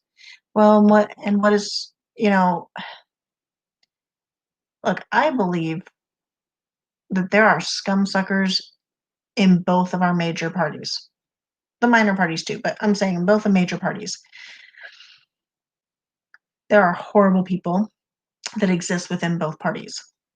But when you look at what the party platform stands for, which is the party that constantly goes after division? And then let's not even talk about parties. Let's just talk about when you're having a conversation with someone, what are they pushing? If they're pushing division, you're a woman, so you should really be mad at these men because they have oppressed you somehow. Okay? So because you're a man, I'm going to be mad at you. Because you have a different color than I do, then we're apparently we have to have issues. Because you choose to do things in your bedroom that I don't choose to do, we've got to be at complete odds. Now, look, I might disagree with what someone chooses to do, but again, as long as you don't want me out celebrating it with you, what you do in your bedroom is your business. I'm not inviting you into my bedroom, and I'm not walking the streets in a parade talking about what I do in my bedroom or expecting you to celebrate it with me. I don't get a month, okay, to celebrate what I'm doing. Leave it alone. Do your thing. Don't expect me to celebrate it with you. Anyway, sorry, get off on that one. You make a different amount of money. You have a different financial status than I do. Therefore, we must be on opposite sides. You have a different religion than I do. Therefore, we can't agree.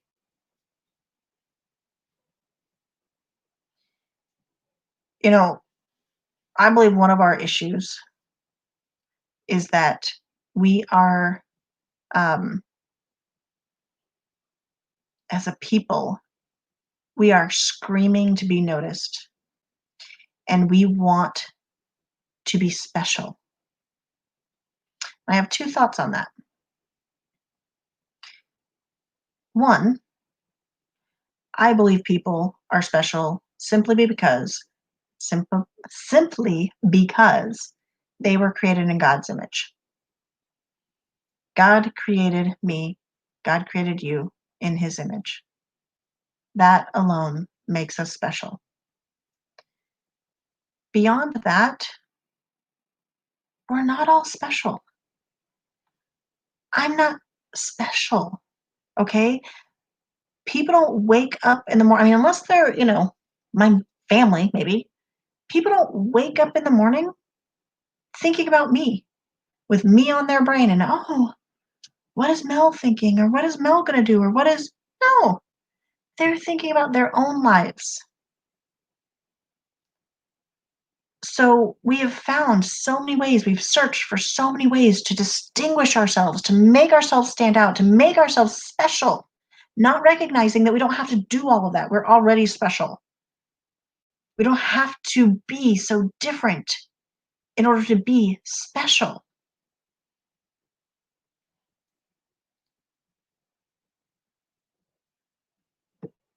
And so it's just frustrating. I skipped forward here a little bit. I'm gonna have to skip back up here. Um, but I think that's one of our issues is that we're seeking to be special in so many ways. So we have to separate ourselves and define ourselves in all these various ways. But it doesn't allow for unity. We need to be we need to be looking for the things that, I mean, yeah, sure, be a leader. Absolutely. But we need to be looking for the things that unite us. We need to be looking for the things that, and that doesn't mean that there aren't important differences, and there aren't, um, it's not all, you know, washed out, and that I'm going to agree with everything again that you say or do or whatever. But we're constantly looking for ways to divide ourselves, and that's not right. Okay, hang on. Let me. Oh, I'm sorry. I apparently got really far behind. Um. Anyway, back to, if you guys can go check it out, Headless. If I don't know if you have the title to that video on off the top of your head, but if you have the title to that video, put that in the chat, because go to Headless's channel. It's a great video. Everybody should watch it. Uh,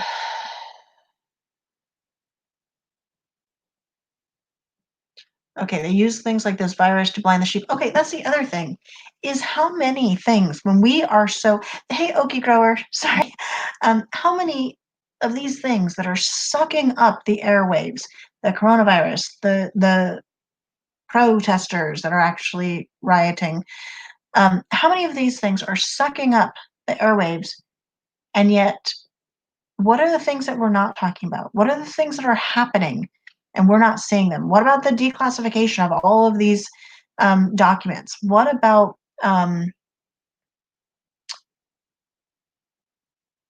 my goodness, I want to call it Obamagate, but you know what I'm talking about. It just slipped out of my head. Somebody will put it in the chat. What about what's happening with General Flynn, and whether you believe that General Flynn is innocent or not? What about what's happening with his court case, and the judge that is taking actions that no judge really has a power to, and has just hasn't happened before? He's setting new precedents in what he's doing. Are we talking about that? I mean, some of us might be, yeah, because we kind of hang in this group, right? But as a whole, are we talking about the fact that, Hillary Clinton was going to have to testify because she lost, and then it got overturned, and now she doesn't have to testify? Are any of those things being covered? No, because we're busy talking about the coronavirus that is maybe real, yes, but is a big nothing burger compared to what it's being made to be. The point was made earlier. We don't shut down for the flu every year. Okay, people die from the flu every single year, every year. And if you're looking at these current numbers, more people die from the flu than we've had in this 6 months. 6, 7, 8 months. D, so many folks unable to think for themselves and are all bound to die together. You know, I was talking to a friend a little while ago and I said, I'm finding myself saying the word in my head, saying the word idiot a lot lately. And I have to pull myself back. And I have to remember that it has been an intentional push in our country to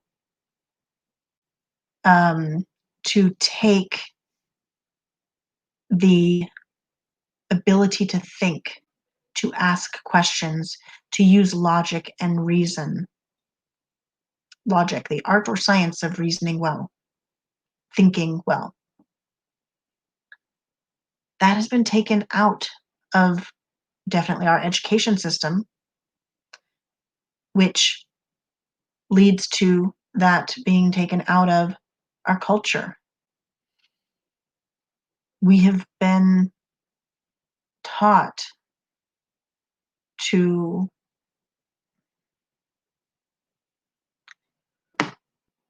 what word do I want to use? We have been lied to by the mainstream media, by the media. I won't even say mainstream, by the media for so long that that's where we're at, that we don't know how to get beyond that anymore. We stopped learning how to, or we stopped knowing how to research, how to question, which is so funny because in 9th grade, I was in a class, it was a block class, it was 2 hours, and they mixed, maybe it was 10th grade. They mixed English with social studies, I guess, I don't know, history, whatever it was. And we used to go round and round with one of the teachers because there were 2 teachers. I used to go round and round with one of the teachers. He loved to watch Bill Maher. He would play clips from Bill Maher in our class. And even then, I had an opinion about things and used to go round and round with him. And it became very obvious to me because even back then they were talking about um, you know, being free thinkers and hey, you know, come to our college and you'll be uh, we're free thinkers here. No, you have the freedom to think as long as you think what they want you to think. And that's how it's been now for a very long time. So we are blinded and we are unable to think. Uh, okay, mass hallucination, headless. Okay, it's all a cover up, smoke screen. Schmidt-Munt Act needs to be back into place that Obama gutted.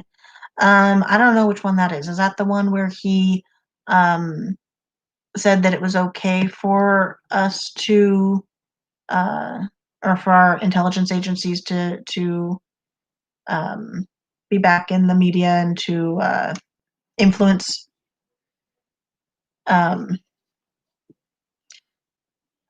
influence the people? Hang on just a second. Keep talking. Hang on just a second.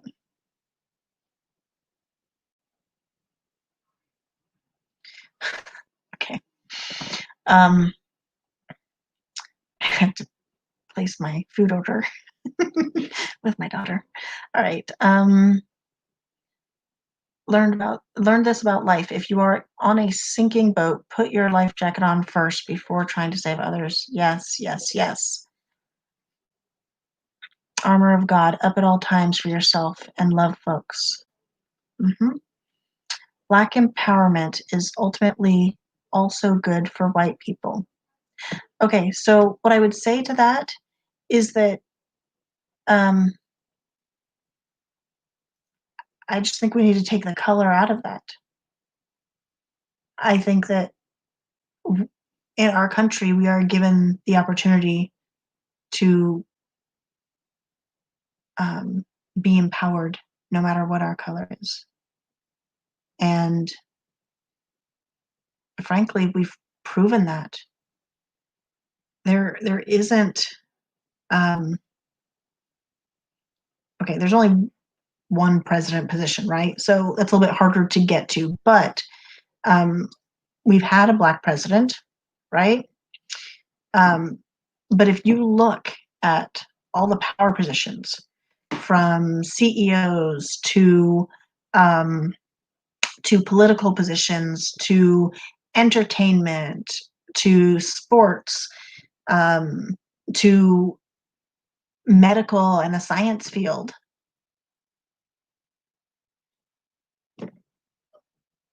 people of all races and backgrounds have made it to the highest echelons of all of those um, fields. Finance, the world of finance.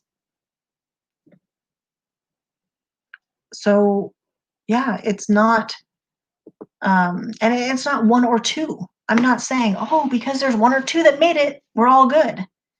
No, there are tons of successful Black men and women out there. And again, why are we just talking about Black? It's just pick a race. Many, many, many successful or success stories, because that's what our country allows. That's what our country was built on. Okay, no TV is not to be trusted. Too much propaganda.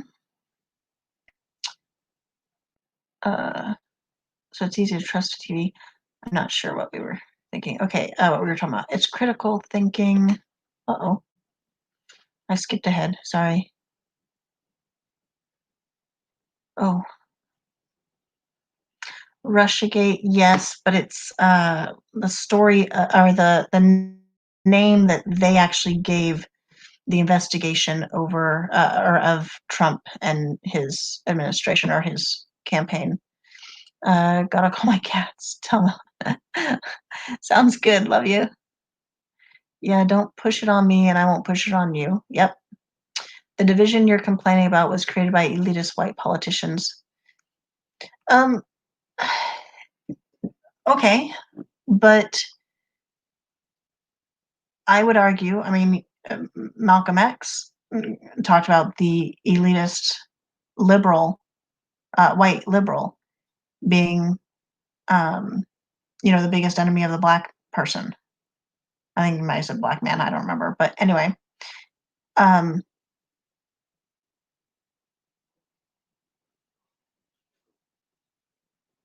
like I said earlier, that is racism too. To look at someone who's black and say, because your skin color is different, you are incapable somehow. Because your skin color is different, you cannot. Because your skin color is different, you need me to help you achieve. It's just not true. It doesn't matter what color you are. You are capable. It doesn't matter what sex you are. Fine, you're capable. That's but to grab onto that, to say that it was created by elitist white politicians, well, then the black community needs to stand up and say, get out of our way, because we're doing just fine without you and without your help and without your handouts.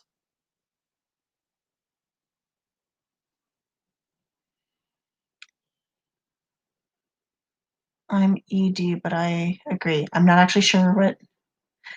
Oh, I am special. God broke the mold after me for reasons of national security.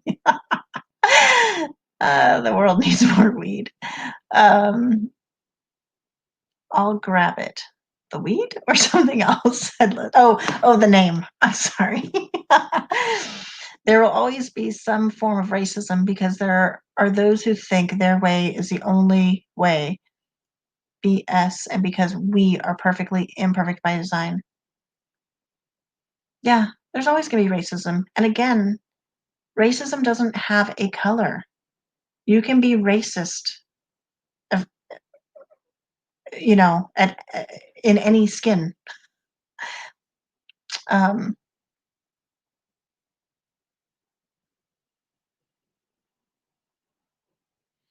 and we are imperfect. We are a country made up of imperfect people. Grower is having a huge 420 giveaway tomorrow. Ochre Grower 75. I'm not behind. You guys are chatty. That's good. I love it. Must watch You Are Reliving History is what it's called. Okay, must watch You Are Reliving History. Okay, yes, it really is so good. It's there are those times where some stuff, some information, right? But there's stuff that's kind of like all over and it's scattered. But this is one of those videos that just pulls it all together in a very succinct, very organized way, lays it out, and clarity follows, in my opinion. Um, Aliens are real, y'all. Russiagate, Headless, I looked for it to post it here, but couldn't locate it. Okay, see, this is a problem. The world has real problems, global warming, etc., and we talk about politicians. Okay, see, so I would actually debate the whole global warming with you, okay? I believe that we are to be um, I believe that we are to be good stewards, but I don't believe that we are to make environmentalism our religion, and it has become that way for many people. TV won't stop ice caps from melting. Brainwash. Sorry, Mel, gotta go. Yes, love you, girl. We were taught to listen and take orders, not to think for ourselves. Absolutely. And again, I will replug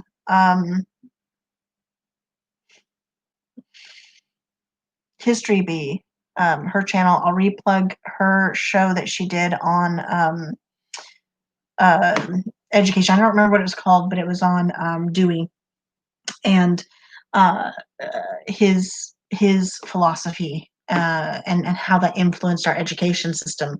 Uh, and that idea of we were taught to think, to listen and take orders, and not think for ourselves. 100%. 100%. And it was intentional. It was intentionally, the system was intentionally created for that, to be that way. New Zealand is making it against their laws to even barter, and it's coming to America if the globalist banking mafia get their way. Collect seeds, folks. I have lots of seeds. I get where that was coming from. All right, it's called critical thinking.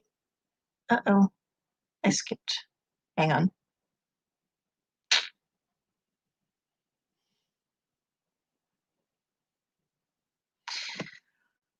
Okay, yes, the use of propaganda. I just harvested some. Okay, there is one.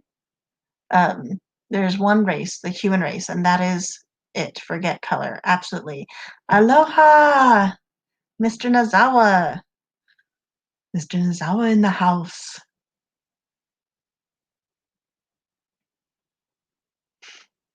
Thank you. Brat. uh, Mexican. Oh, hey, hey, Wallace. We got both of our Roberts in the house now. Um, uh,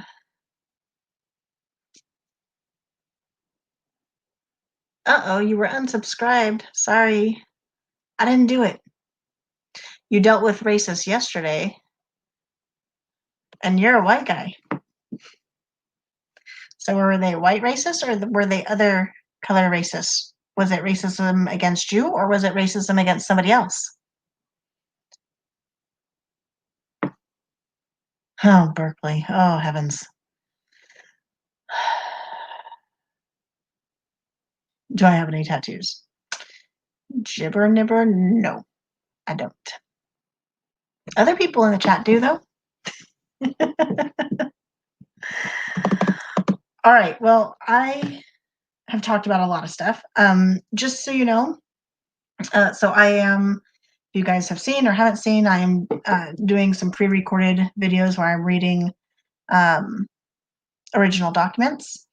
I do think it's important for us to understand and okay, I'm going to totally nerd out here, okay? But reading and studying the documents are two different things. So even if you've read them, read them again or consider reading them again or listen or whatever. And I'm actually going to start, I think, so this week is going to be the US Constitution. My plan is to do it in multiple parts because to do it all at once is a little much. But to uh, sorry, I got sidetracked by Nozawa. So anyway, I'm going to be, my plan is to be putting up some questions actually on the screen as I read through certain parts of it that I think are going to help kind of recap and have us thinking about just what it actually says. Again, difference between, maybe just passively reading or actively reading it or actively listening or studying the documents.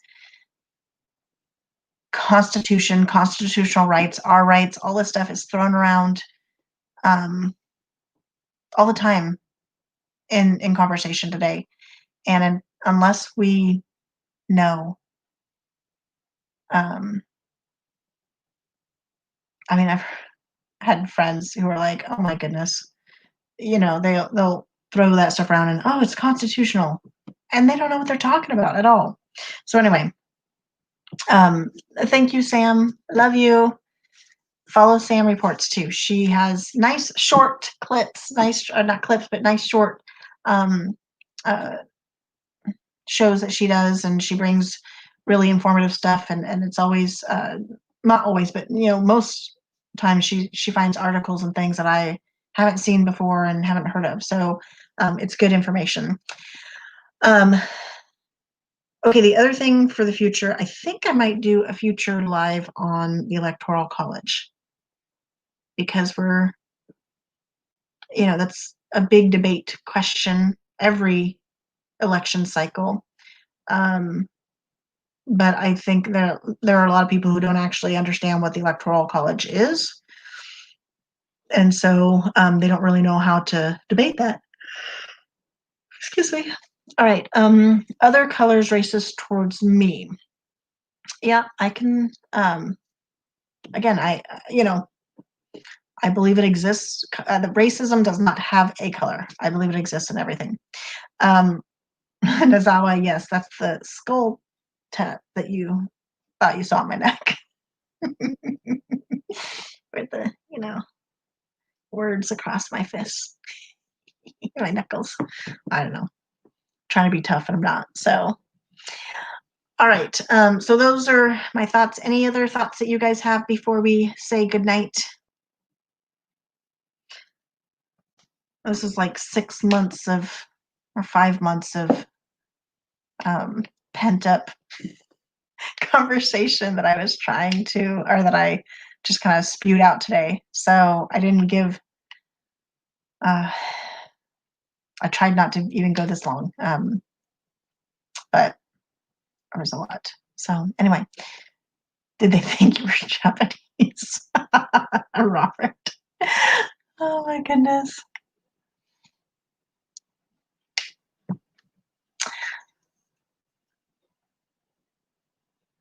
All right. I love you guys.